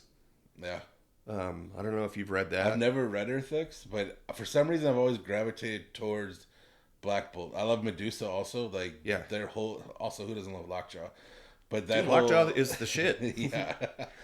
The Inhumans. Because when I was younger, I think you should go as Lockjaw for Halloween. Yeah, I think I could pull it off. I think that'd be great. When they were doing Marvel Knights, the original Marvel Knights run, I did Black Panther and the Inhumans. Yeah. And I just fell in love with the Inhumans. Yeah, I mean, just and another Black Panther. like species of mutants living on the dark side of the moon, dude. That's So cool. or the blue area, rather. Yeah. No, Black Bolt fucking rules. There's some DC stuff that like Swamp Thing is one of my favorites. So one of the things I'm after right now is the Alan Moore Swamp Thing run because it's like So good. It's this epic thing that exists, and in my head I'm like, how can you make this character that compelling?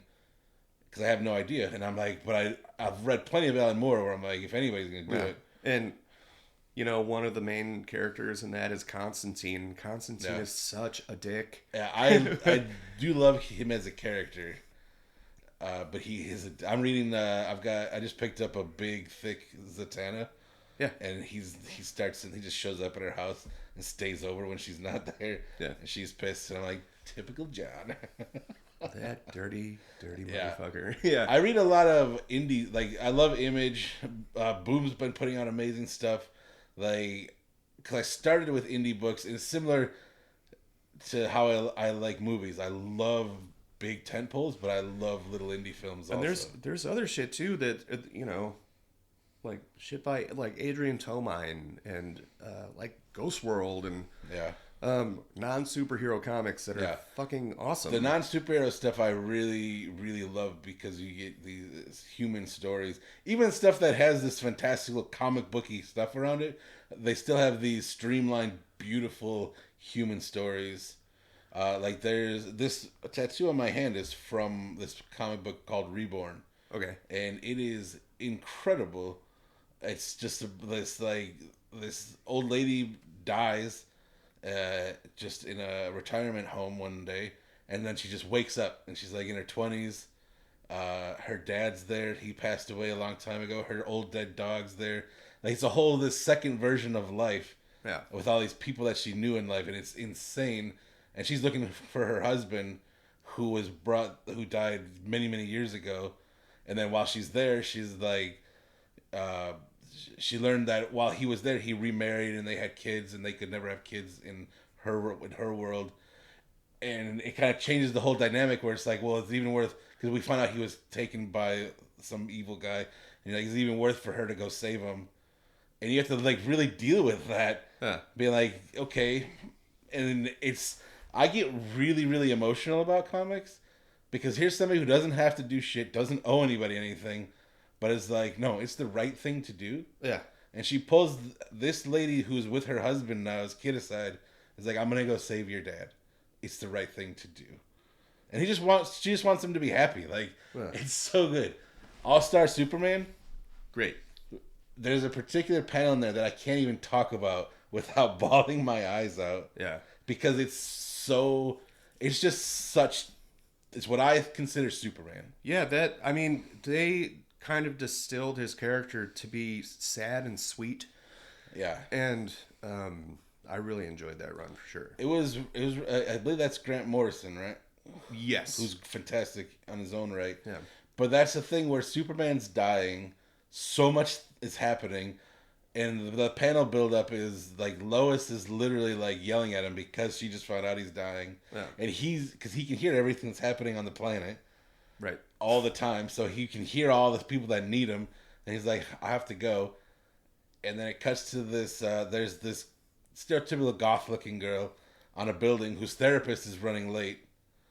And she's like, she's ready to jump and doesn't want any of it. And he's like, please don't. I'm on my way. I get stuck in traffic. And she drops her phone because she's like, just doesn't believe him. And Superman appears behind her. Yeah. And it's just like, Hey. you know, he's literally just like, hey, things are worse. They seem worse than they are. Yeah. You're way stronger than you realize. Oh my God. And he just hugs her. Bawling, dude. Every single time, bawling. But I'm like, that's Superman. Yeah. Whenever somebody is like, the Superman, hey, he's too goody two shoes, I don't like him. Like, no, you're missing the point. Yeah. He is a Oh, it's reflection of society of what it could be Yeah. at its best. I hear you, and I'm here for you, Yes. dude. I love it so much. Give me the fucking tissues, man. Like, On the flip side, it makes me angry, so they made an animated version of that, and they took that scene out. And it's like, that's the fucking point. I would completely shirk that animation if I heard about that. It I don't even want to fucking watch this. There's no reason to, because you don't. To me, that's what solidifies the whole story. Like, I think you could read that and be like, "That's a throwaway panel," Yeah. but to me, that is the whole crux of this character. That encapsulates so much Yeah. in just one panel. Yeah, man, definitely go read All Star Superman. It is definitely comic booky and wild. Yeah. All over. I read it when it first came out. Yeah, but then there's these beautiful, I do need to really, revisit. really human moments like that are just. Whew. But that's my favorite kind of stuff. That's why I always love comics, because they can pull that out of you. I don't know if you read the new Supergirl, Woman of Tomorrow. No. Yeah. And that's what James Gunn's basing his Supergirl movie on. Cool. And that book is so good. It hits the same kind of way. It's similar to like what was that Superman? There's a super like for all seasons or something. Yeah. One of them I where think I know what you're talking it was about. about Superman, but it was through Jimmy Olsen's eyes. Okay.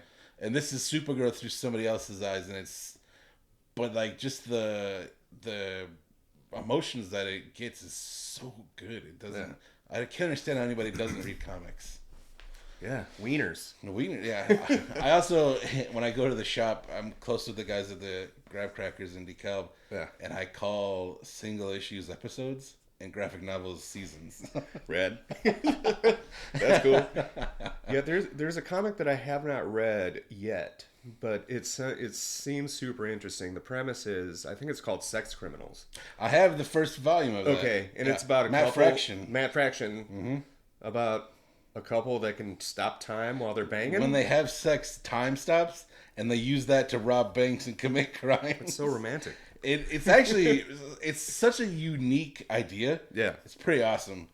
But it's cool because stuff like that, then he writes it very well, and then he gets an offer from Marvel because his Hawkeye run is phenomenal. Yeah. He's the one who brings in Kate Bishop. Yep. And kind of has this amazing run for Hawkeye also. I mean, Hawkeye's going deaf. Yeah. Kate Bishop has to step up, and Yeah. Hawkeye's like, "Fuck, damn it! I'm gonna have to give up my mantle to Yeah. this young one over here." Yeah. And poor Hawkeye, he's sad. Poor Hawkeye. Yeah.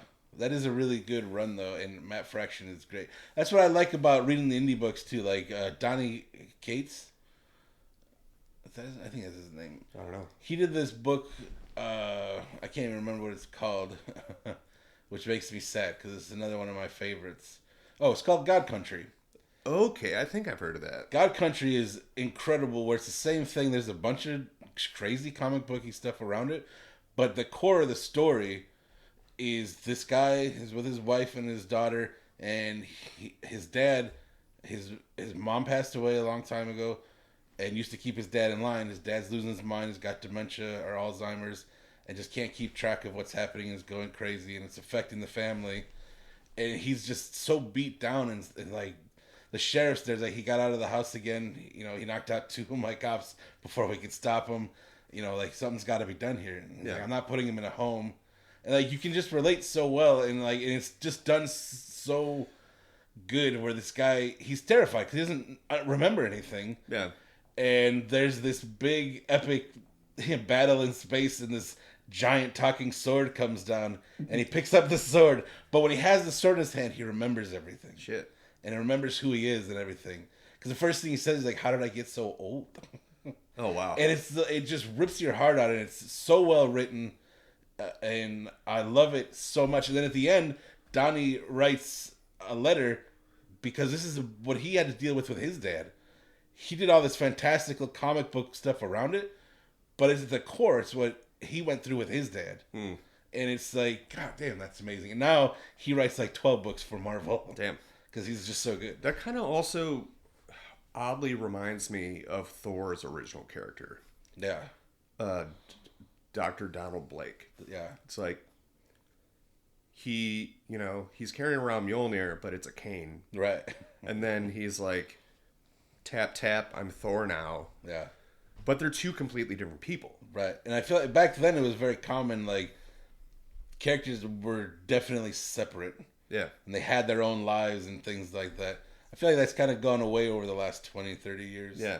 And now it's like, oh, but your superhero moniker is your true face. Yeah. And your alter ego is your true mask. Yeah. You know? Well, thanks, Batman. Yeah. But I still, like, even though there's a lot of those kind of tropes and pitfalls, I still even love Batman. Yeah. Even though he beats up poor people. Yeah. Yeah. Or mentally ill people. But they've done a lot with the kid. But he fucks up Condiment Man real good. That's right. Somebody's got to. Yeah. That guy sucks. Yeah, it's funny though. Like, I don't know if you feel the same way. It's real easy to be cynical as a comic book fan. Yeah. Especially with the media kind of going into TV and movies, where people can be hypercritical and real toxic fan bases. Yeah. I'm always stoked for everything. Me too. And I'm excited for everything. Even if it doesn't go the way I wanted it to, I'm glad it's getting made, and I'm glad it's finding an audience. Because that's how comics work. And if you're an actual lover of comics, it's like when somebody's like, "This isn't my Batman," and I'm like, "Which Batman do you mean?" Yeah. There's over 80 years of Batman, Yeah. and every 1 to 3 years they change the writer, change the lore, change the artist. Which possible Batman do you mean? You don't make sense. I only like Red Sun Batman. No, I mean, no, I love Batman just for the ingenuity. Yeah. Yeah, there are some very problematic things about how he does business. Yeah. Well, I think even now you're starting, depending on, so there's Nightwing right now is pretty incredible. Yeah. Yeah. Tom King has been writing, Tom King's been making everything amazing, but he's been writing Nightwing, and I've picked up volume 1. I think it's on like 5 or 6 now, but they're showing, and it's awesome that it's through Dick's eyes, Dick Grayson, where they're showing Batman finally opening up as an emotional person. Yeah. Just not in his own title. Sure. That, you know, it's nice to get to play in the sandbox. Right. So that's been really amazing, and even catching Nightwing off guard, was like, "What? What's going on here? Yeah, what's really happening?" Oh man, yeah. I do need to take a visit to Bloodhaven here pretty soon, because I haven't read enough Nightwing. Yeah, this is my first foray as well. I did when they did Rebirth, I was collecting all the titles, and that got overwhelming. Yeah. But I kept with like Batman's run during Rebirth was really good, and there's the War of Jokes and Riddles is one of my favorite storylines. I've not read that. Yeah, that is good. You can pick that up as just a graphic novel. It's so he proposes to Catwoman, and before he'll accept her answer, he's like, "I just need to tell you this one story." It's basically his greatest shame, like where he lost sight of who he was and what he stands for. and was like really upset. It's like, I need to tell you this story for you to be able to accept me as I am. And he was really emotionally distraught about it, and then he tells the story over the next 8 issues, and it's so good. And it's because it's the Joker versus the Riddler, and it's the whole reason he's got a problem with it. At some point, he realizes one of them has to die. Yeah. And the way he works that out is that the Joker is chaos, just kind of running around. The Riddler is not. The Riddler is surgical precision, Yeah. and very on purpose, highly intelligent, and genuinely dangerous. So he's got to die. Yeah. But you should definitely read it because it's fantastic. I'll check it out for sure. I think the last Batman I read was Court of Owls. Yeah, Scott Snyder's beginning run. I liked his run too. I think that was the last one because, like, introducing the Talons, Yeah. who've been hiding out in Gotham forever. It's so hard. When you talk about the history too, it's so hard to shoehorn stuff in there because it feels shoehorned in there. It does feel that way. Yeah. I still think the premise of it is cool, Yeah. but then I'm like, have they really been around that long, dude? It's okay to just. Are you just saying start, that? Yeah, it's okay to just start now. Yeah. That's like the War of Jokes and Riddles is an old story, even though it's a new story. But then you find it's like his second year as Batman. He was young and naive and stuff like that. So, but it doesn't feel forced at all. Like as you're reading, you're like, this definitely makes sense. I'm stoked for the new Batman movie. I was stoked with that original Pattinson Batman. I thought that was cool. Which one? The Batman. Oh, with Robert Pattinson? Yeah. Yeah, I thought that was really good.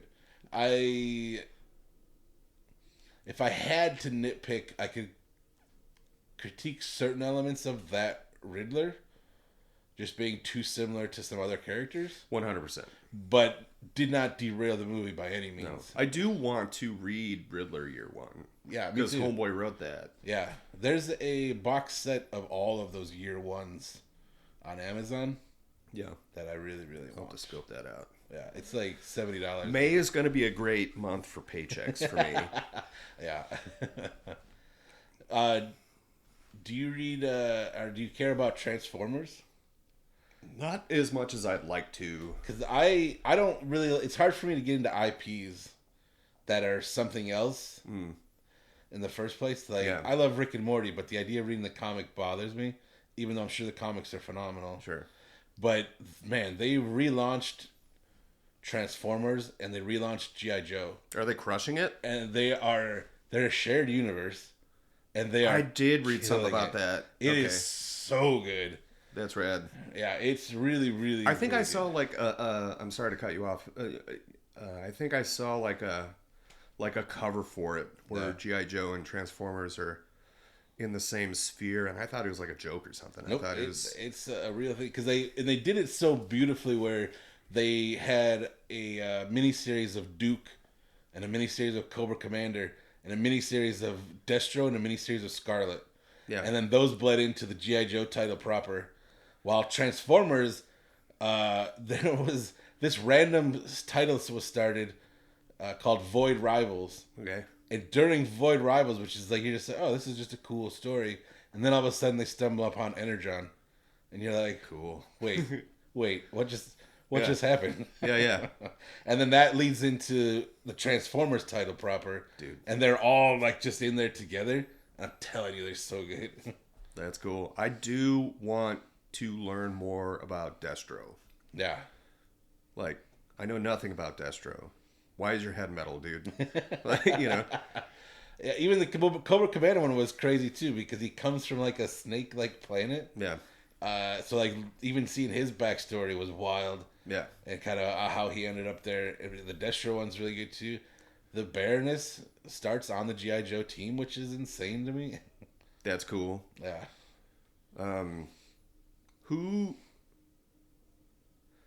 What's her name in Venture Brothers? Is that a spin-off of Baroness? Or Scarlet? But the only girl I know is Dr. Girlfriend.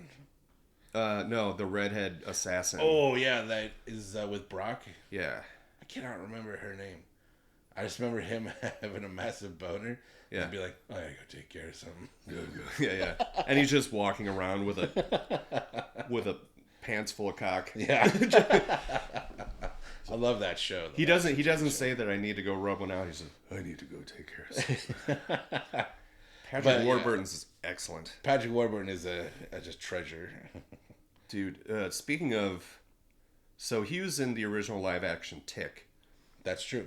And then Peter Serafinowicz, Yeah. who...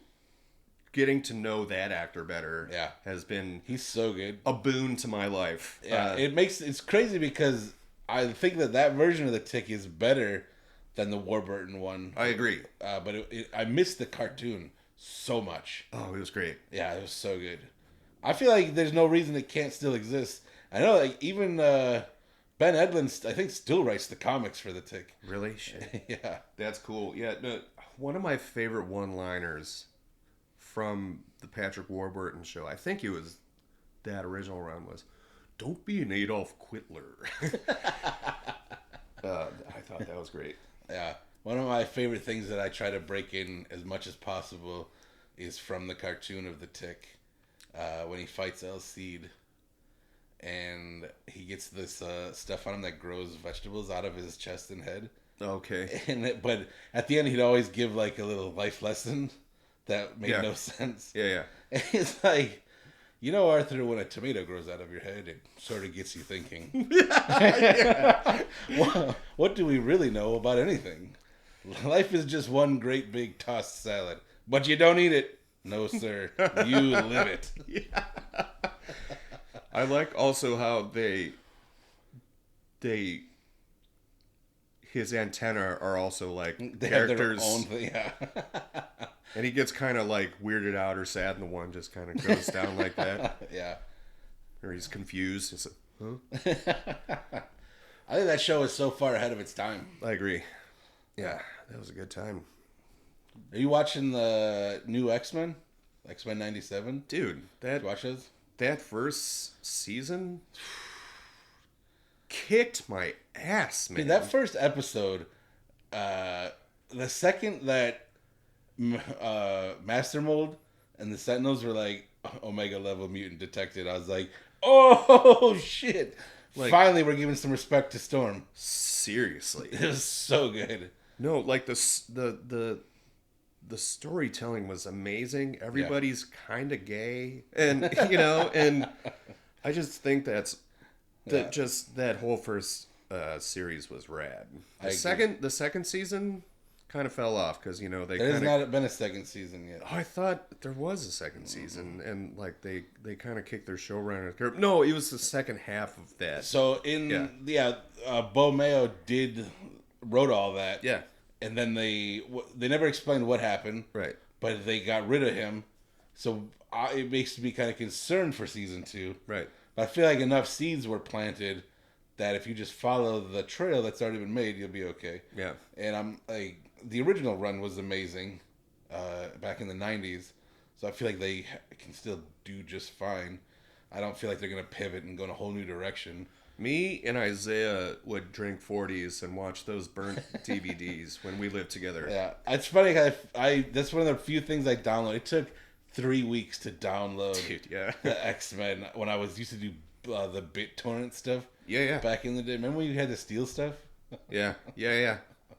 Now I can actually afford things, but Yeah. Well, they didn't release it for me so and Pirate long. Bay were Yeah. close, bro. Pirate Bay helped me with a lot of music and stuff. Yeah. But yeah, those things are amazing. Do you watch do you keep up with the MCU? For the most part, yeah.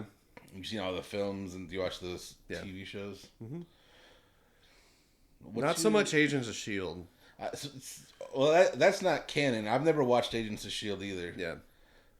I watched a little bit of it. Yeah, I never watched Agent Carter. I feel like Agent Carter is something I want to be good because I also love the Howling Commandos, Sure. but I feel like I don't know if the show is good. If I get another pet dog, their name is going to be Dum Dum Dugan. Yes, that's fantastic. Yeah. Jason and I were playing Sniper Elite 5, and it's you get to shoot Nazis, and every time I would be about to shoot a Nazi, I would quote Dum Dum from Captain America. I'd be like, you know what, Fritz? One day I'm gonna have a big stick too. Yeah. Yeah, Dum Dum Dugan's the shit. Yeah, comics and movies are fun. No, one thing that I say all the time is am just as stoked as you when, these things are being made into movies and shows because I always am super interested on how they transpose the comic to the Yeah. screen. Because you can't do Yeah. everything. I can definitely understand the difference in medium and how you can't just it's not just a carbon copy over. Right. Like that makes sense to me. I mean, this book is an entire storyboard for you. Right. That's what I've always been fascinated by is like this is already storyboarded out for you, and at least in a general sense, it's already dialogued out for you. Yeah. Like all your beats are there. You just have to hit those. But I think that what I'm looking for is, are you staying true to the characters? Yeah, Because yeah. you're gonna have to tweak the story, fine, or even update it, like because it's an old story or there's problematic elements, but the overall story is good. I'm fine with all that. Sure. If you're staying true to the characters. Yeah. Because that's like when you watch something like Watchmen, the movie. Yeah. Watchmen, the movie, they changed the fundamental ending. Right. The big and a whole plot is taken out, subplot. But other than that, it's damn near scene like panel for panel. Yeah. From that. But I feel like that was a rare instance where that hurt the movie. Right. Yeah. Spoilers, everybody. That alien doesn't show up. Yeah, they used a makeshift or fake nuclear blast when which I think is in the original, like the actual book. One of the subplots that's happening is sci-fi writers are disappearing, Yeah. and that's completely ignored in the movie. A bunch of people are disappearing, and it's like very concerning. And you're like, what is happening, and why is it just these people? And then you find out that they're all being brought to this island by Ozymandias, basically to create this alien. I gotta read that again, dude. Yeah, it gets wild. One cartoon that they made that, and you may or may not agree with me, but one that I thought they fucked up pretty good on was The Killing Joke. The Killing Joke, man, I could do a whole episode just on that. But the animation studio as a whole, I like. Right. But and this is not even a nitpick. This is a genuine critique of something that bothers me. Is The Killing Joke. So what they do, The Killing Joke is a one-shot issue. Yeah. So there's not a whole lot of meat and potatoes there to make in the first place. Like I feel like if you turn that into it, like they did, there was only a 45-minute episode. That's why they added a half-hour preamble. But the preamble is, I think, the problem. The actual Killing Joke part, I think, is okay. Right. But now they shoehorn Batgirl into it and ruin Batgirl's character. And they're banging. Yeah. And like that to me, Bruce has sex with Barbara, which he would never do. right. You're Like- right.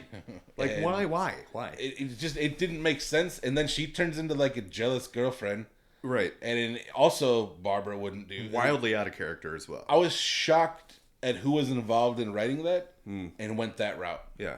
Because that was most of the original team. That Weird. even Mark Hamill was Joker in that. Right. And it was Bruce Timm, right? Yeah. Yeah. Bruce Timm was doing that stuff, and I'm like, damn, that's a shame.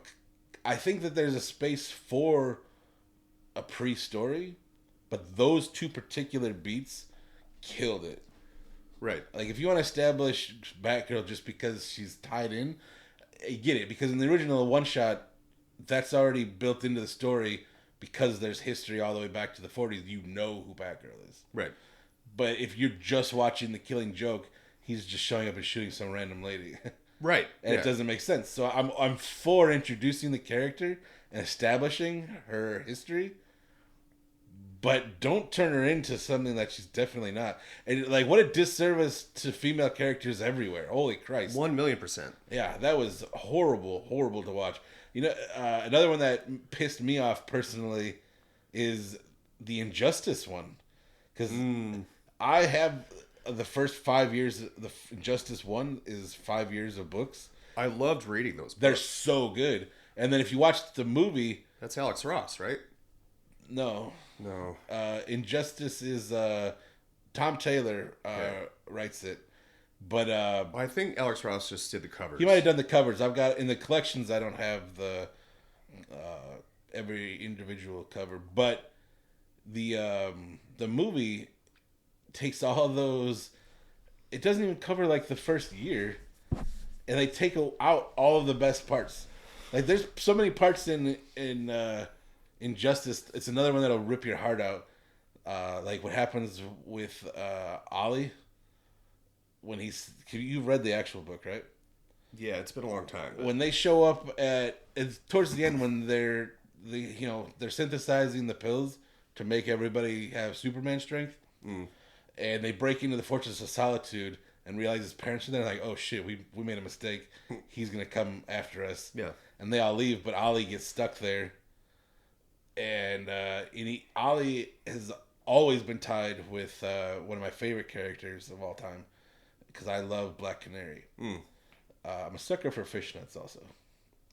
Yeah, that's why you brought up Zatanna earlier. It's why, yeah. All my favorite characters wear fishnets, but they all get out and he doesn't make it, and he's got to distract Superman, and then he attaches the pill to an arrow and gets it to Batman, and then Superman kills him.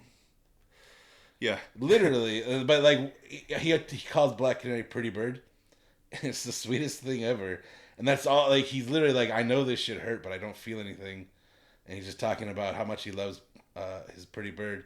And the arrow shows up there then, and she's like, Black Canary holds the pill and is like, "This is what you needed, right? Like Ollie saved the day." Yeah. And he's like, "Yeah, we'll wait a little longer." And she's like, "He's not coming." Did you read that Kevin Smith run where Green Arrow, he's like breaking into this old man's mansion, and he just sees Homeboy in his jar there. I never read it. Sandman. Oh, really? Sandman's, you know how he's kept prisoner for years and years and years? Yeah. And Ollie breaks into this old man's apartment who has been keeping him under enchanted imprisonment. Right. And Ollie comes into this room and he's just like, "Oh, I see this really weird being with like completely black eyes just staring out at me." And then he's like, "Deuces, I gotta go, I gotta go figure this other shit out." I've always wanted to read that run because Green Arrow, I think, is one of the more underrated characters. Yeah. And I think Injustice is where I was like, man, if they're gonna write him like this, I really like that. Because other than that, I'd only ever seen him in like the Dark Knight Returns, where he's just old and hates everything. Yeah. No, but one of the most charming things I've ever read is A Boxing Glove Arrow. Oh yeah, Yeah. yeah. And then he's homeless for a while, Yeah. and he fashions together an old milk jug on an arrow instead of the boxing glove. Yeah, that's Yeah. hilarious. Yeah, I wish it was easier to get people on board with comics. One of the coolest things. Who's the original voice in Batman for the animated series? Is that Conrad? Conrad. Yeah. Kevin Conroy. You're right. Yeah. Kevin Conroy. I think one of the coolest things that I have read before was not actually the Batman comic. It was Kevin's story about being a closeted gay man and how Batman helped him through that. Yeah. I think that's one of the coolest stories because he's like, he talks about, wearing a mask and Yeah. having to cover yourself up all the time because, he didn't feel confident as the man who he was. Right. And Batman helped him through that. Yeah. He was able to come out after a while. Those are those things too that I feel like it's if you don't relate to it on that level, it's easy to miss.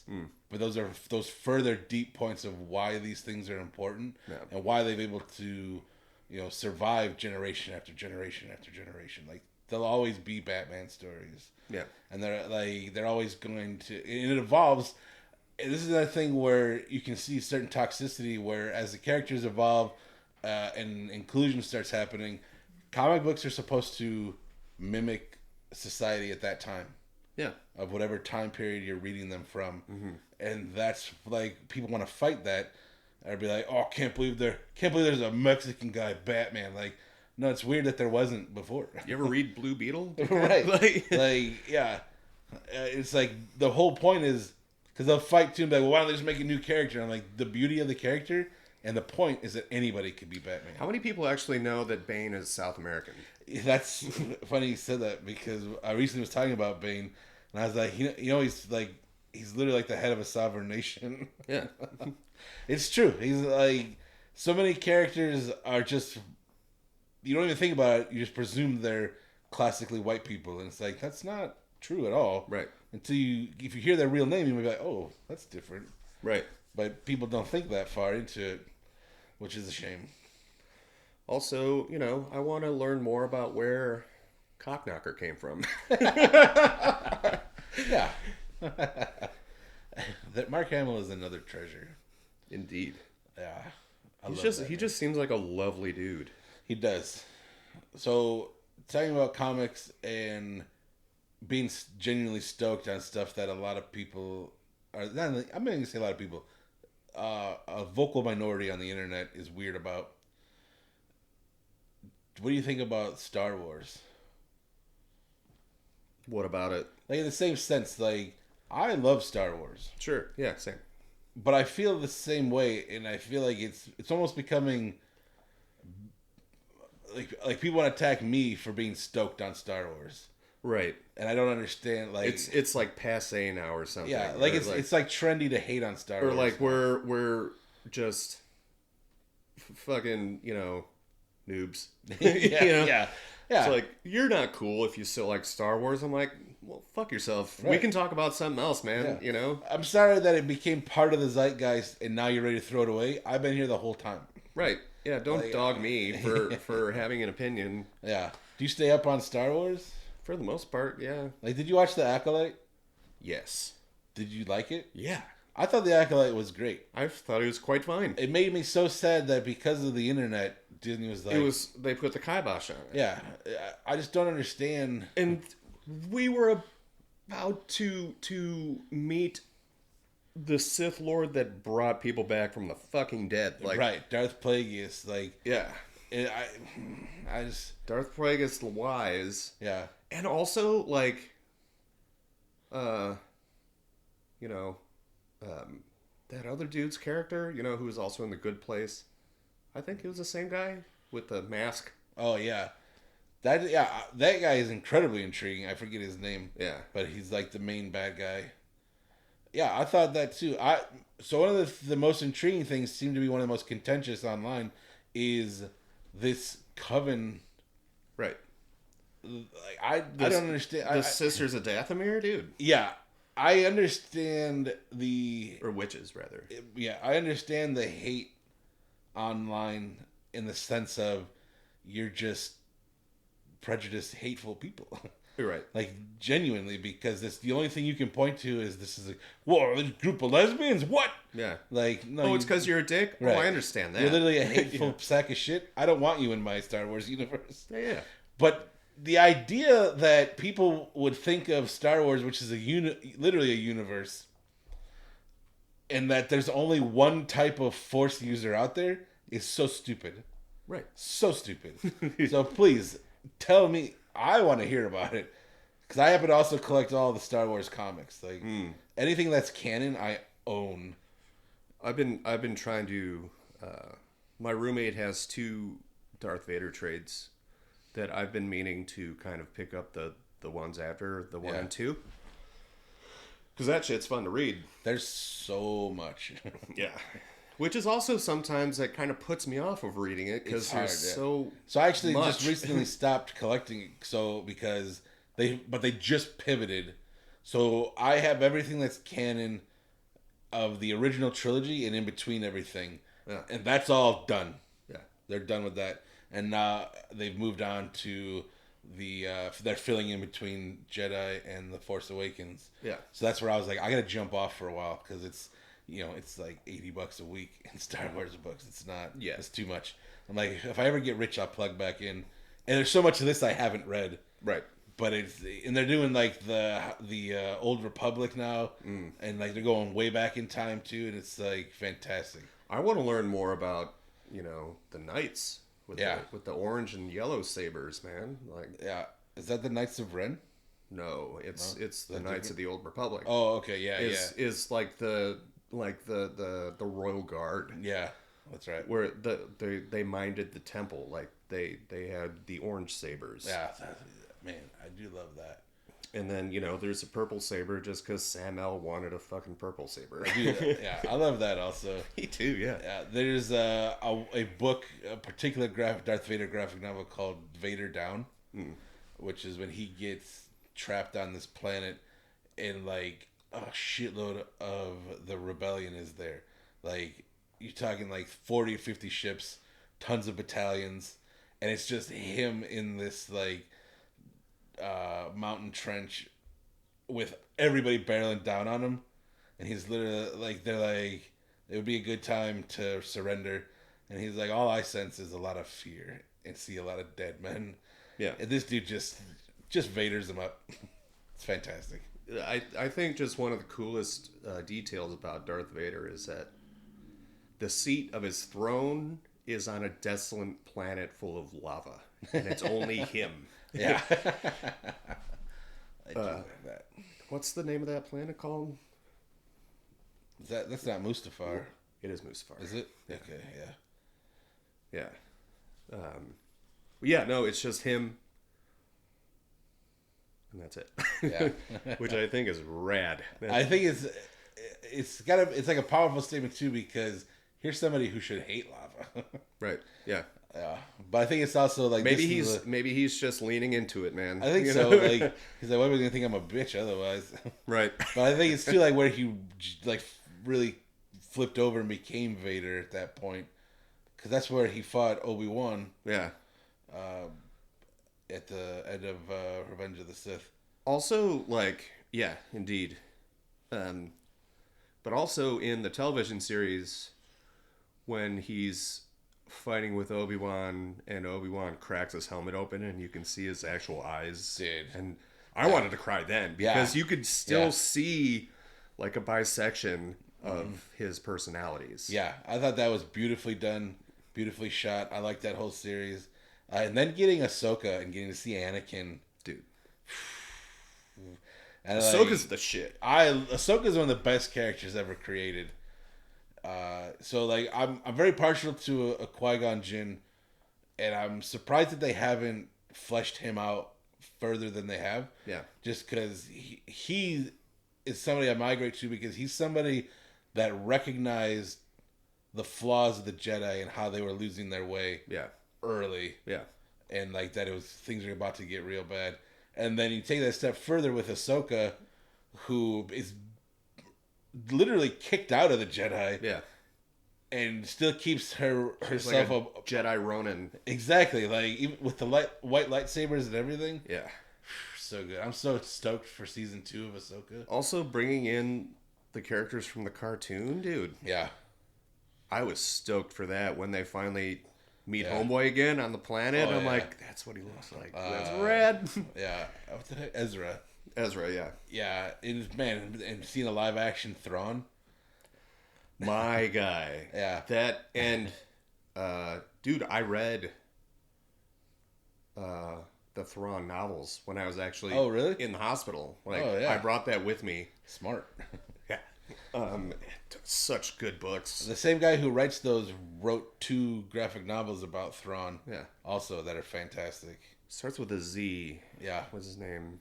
Z. Something Z. Mr. Z. Mr. Z. Zahn. Steve Zahn. Steve Zahn. Good call. Steve Zahn. No, Steve Zahn's the actor. No, you're right. You're right. But it's something. With a Z. Maybe he also wrote World War Z. He did not. I think it's a Zahn though. I think you're right. He was not. Yeah, this is not the same guy who was in, silly comedies in the early 2000s. Yeah. Well, Steve Zahn did give us the masterpiece of.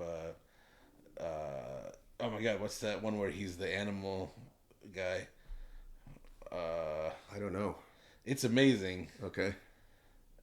God damn it! I can't think of what it's called. I'm so mad. Get in the comments. Again, somebody screaming. Yeah. What is wrong with these plebes? Yeah, that's- it makes that's me fine. sad because it's one of the like when I lived with Katie, we would watch it and we would just piss our pants giggling because it's so stupid. It's stupid to the point where like it points itself out how stupid it is. Yeah. Like when they're doing scenes and then like they'll just all start laughing at the end. Like they just stop. The movie just stops. It doesn't have an ending. And they all just start laughing, like the camera, like you can see the camera guy and all the crew. It's like, but I cannot remember what it's called, and it makes me sad. That kind of shit tickles me. Yeah, me too. Yeah. There's a movie, Sex Drive, that is. Oh yeah. It's like it's a good movie on its own. Yeah. But if you watch the director's cut, Okay. the director's cut keeps in multiple cuts that didn't work. So like you'll see. Sex Drive with Scott. Yeah, with Scott. Yeah. Amanda Crew is in it too, and I think she's a cute lady. It seems really cool. But like, and then they will put like dicks just randomly, Sure. in all the shots, Yeah. and I just think that's funny. Like, That's a lot of fun. You know what? Do you mind if we take a break for just a moment, well, sure. and then I have to go take care of something.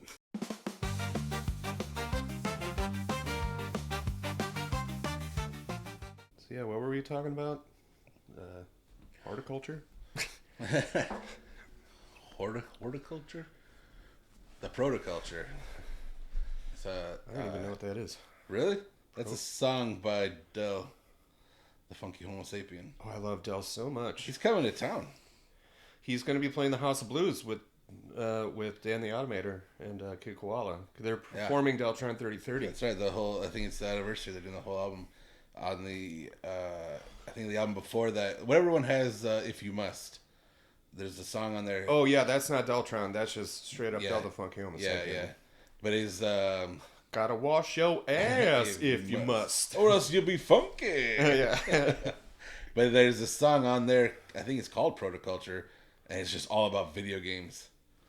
I like fantastic. that. I'm gonna have to listen to that. Re-familiarize myself with Del because I would just hear stories about because he was big on heroin for a long time, from what I understand. Oh, he damn, really? he would be straight up high and rapping Yeah. on stage with his back to the audience, and he's painting a picture, and he's rapping, and he's high as hell. Wow. And yeah, That's crazy. yeah, that blows my mind. I He's think a he's whole different kind of artist, though. dude, what a weird dude. He's rad. Yeah. He has one of the best vocabularies I've ever heard, and Yeah. he's like Ice Cube's cousin. Really? Yeah, That's cool. I don't know. What else do we have to talk about? We covered all of our nerdy stuff. yeah, Covered a lot of mental health stuff. I dig that a lot. Covered your life. Yeah, it's kind of weird, talking about yourself in such a long form, but Yeah. I mean, we spent a lot of time on comic. What I'm hoping that, like, I understand that a lot of people are going to check out when we start talking about Star Wars and comics. But what I hope shines through is, like, our passion about it as far as, like, it feels so good. Like, and it's, like, when you watch a movie and you get those goosebumps, it's the same from reading a book or a comic. Like, and I don't feel like we lose that because I'm bad at reading. Like, it's hard for me to read a novel. sure. But I love comics so Well, much. and this is why, and I've even talked to my parents who are both educators, Yeah. and my sister. Like, I've talked to them about, it's really hard sometimes for kids to grasp things because their attention span is so short. Yeah. And the way that comics and graphic novels kind of keep you in there because it's easy transitions between the panels. You don't lose your place. Yeah. And just as far as education and for retention, I think comics and graphic novels would hold such an important place in education for retention. Yeah. I'm excited right now, particularly is like, so Dan Walsh is an avid reader and he's amazing at reading and being able to then talk about it. And he reads so many books that sound incredible to me and I want to read. I just can't bring myself to do it. But like Wheel of Time, Sure. they are doing graphic novels of Wheel of Time. Mm-hmm. They just announced it, and I'm like, hell yeah, I'll just read those. and then have a conversation, kind of see how they line up with his brain as Yeah. I'm reading them. Because I like the show is had a rocky start, but the show's doing really well now. I do want to get into that, but also at the same time, it's like, oh, I'm watching this and House of Dragon, House of Dragons all at the same time. I'm like, Yeah, that's why, and I'm, like, part of me would like to read it first, because I made the same mistake. Not even a mistake, but I did the same thing with Game of Thrones. Like, I didn't even come into Game of Thrones until like season 3, yeah, and Dan has read all of those, and I would pick his brain constantly. Cause I'm like, what am I missing? What's not here? What's different? And then I fell in love with the books, even though I've never read them. I watched like 20 hours on YouTube of just deep dives into the books. Right. So I feel like I have an understanding of the lore book wise, even though I haven't read them.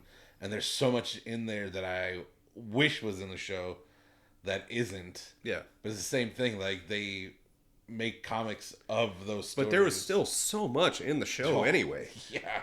Every time I rewatch it, I'm like, I don't even remember that. My favorite is a lot of stuff happens in season 1. Mm-hmm. Then I'm like, holy shit, I thought that happened way later. Yeah. But it's actually, that's been a line through the whole series. Yeah, and like even with like Maisie's character, like I wanted to learn more about her. Yeah. Like she becomes one of the coolest assassins in Westeros. Yeah. I don't think they had enough of her in the show. Like, Yeah, I think it's something that I don't know what's going to happen with George, the author, R.R. Martin, oh yeah. but because he's definitely not going to finish those books. No. That it just is what it is. Yeah. But I wish he would license those out to be finished by somebody else. Doesn't he like write like a blog for like the Philadelphia Eagles or something? He does something. He does a few things that are wild. But I also like when the show started, I when I came in, I was like, oh, he hasn't finished the story. There's no way he's gonna finish the story while the show's on. Right. It wouldn't make sense. And then the show, it's a hard line where the show deviates. You can tell when the books ran out, and good or bad, whatever. But I mean, to be honest, and God forbid, but like he's probably gonna die before he finishes that shit. right, which I know he resents people saying that, but like you said it yourself, you're not gonna finish him. Like, I mean, it's clear. I'm sure it's not even that it's not a priority. I try to imagine what that would be like to have this idea in your head. His books are incredibly intricate and so detailed. And there's so much lore in every single book. And then to have, 4 of them written, or however many are written. It was 4 seasons. I don't know if that correlates to 4 books. However many books are finished. And then seeing how the show played off with your input, but not with necessarily your story. yeah, And it didn't end well. right. Your mileage may vary. But then to kind of maybe not even second guess yourself because you probably didn't tell them your story ending in the first place. But now to be like, dude, what's the point of even finishing it? Right. Like, because he's written a bunch of books in between this as well. Yeah. Like the House of Dragon stuff, those are all since he's been working on this last book. And fleshing out a lot of other stuff. They're doing more spin-offs. I know we're still going to get Duncan Egg. But that was my point, is to get to, I think, a character, like they had mentioned before, they want to do a Jon Snow spin-off. Brilliant. Let me get an Arya spin-off. Yeah. Because there's no way she's going to stay in Winterfell. Right. Like, and there's so much of that world not explored. What that need'll do. Right. Yeah, I think that there's definitely more of everything. What'll end up happening is in 10 years they'll reboot it. All the original characters, or the author will be gone, and it'll just be like, oh, let's just reboot it and start over. When are we gonna see them have a character murder somebody with incest? Is what I'm wondering. Yeah, man, when he was one of the worst scenes is after they killed Joffrey, and Buddy comes back and is like, "Time to rape my sister." Yeah. I was like, "He's gonna rape her to death." Yeah, it's crazy that that's like the place to go. Right. when you, especially like when you talk about a lot of these fantasy things, like how is that a fantasy? Right. And I also wonder if which came first, the uptick in stepmother porn, Dude. or You know, there is some really weird timetables here, man. now that I think about it, the correlation is kind of starting to weird me out. Yeah. Because it's no definitely way, a thing. sis. Yeah. But it's definitely become a thing. And I don't know which one fueled the other. Right. I don't know. Somebody should be doing that research. I don't even know if I want to explore that. I don't, not on my website. I don't want somebody tying that to me. Right. But somebody should be doing that work. Yeah. Ugh. What else can we talk about? I don't know, man. It's a nice day out. I think we're good. I think we could probably wrap her up. Cool. Yeah, right Let's, on. we can summarize. That was a good chat. Yeah, great talking to you. Appreciate you making it out here. Thanks for having me. Doing the stuff. I'm glad you're still here. Made it through. Thank you. I know you're still in the infancy, but like, I think it's all good things from here on out. I think so too. Did you really feel that? Like, Yeah. I know in the past it's always ups and downs, peaks and valleys for sure. It's a sense of relief. Yeah, but like, I feel like maybe part of it is just getting old, finding the right help and stuff like that too. Of just being like, you know what, I do feel like I'm gonna be okay. Yeah, there's a light at the end of the tunnel. Yeah. Yeah. Also, like to always mention the 988 and the reaching out, which we've talked about a few times. Also, if you're feeling away, talk to somebody. I mean, right now I feel kind of like Nick Cage and Con Air, man. Really? Yeah, you know when he's coming off the plane and the wind's blowing through his hair and shit. I thought you were gonna tell me to put the bunny in the box. No. But no, it's just that Nick Cage meme where he's like, Yeah. That's a nice sense of relief. Let's end on that. Nick Cage and his beautiful locks. I love it.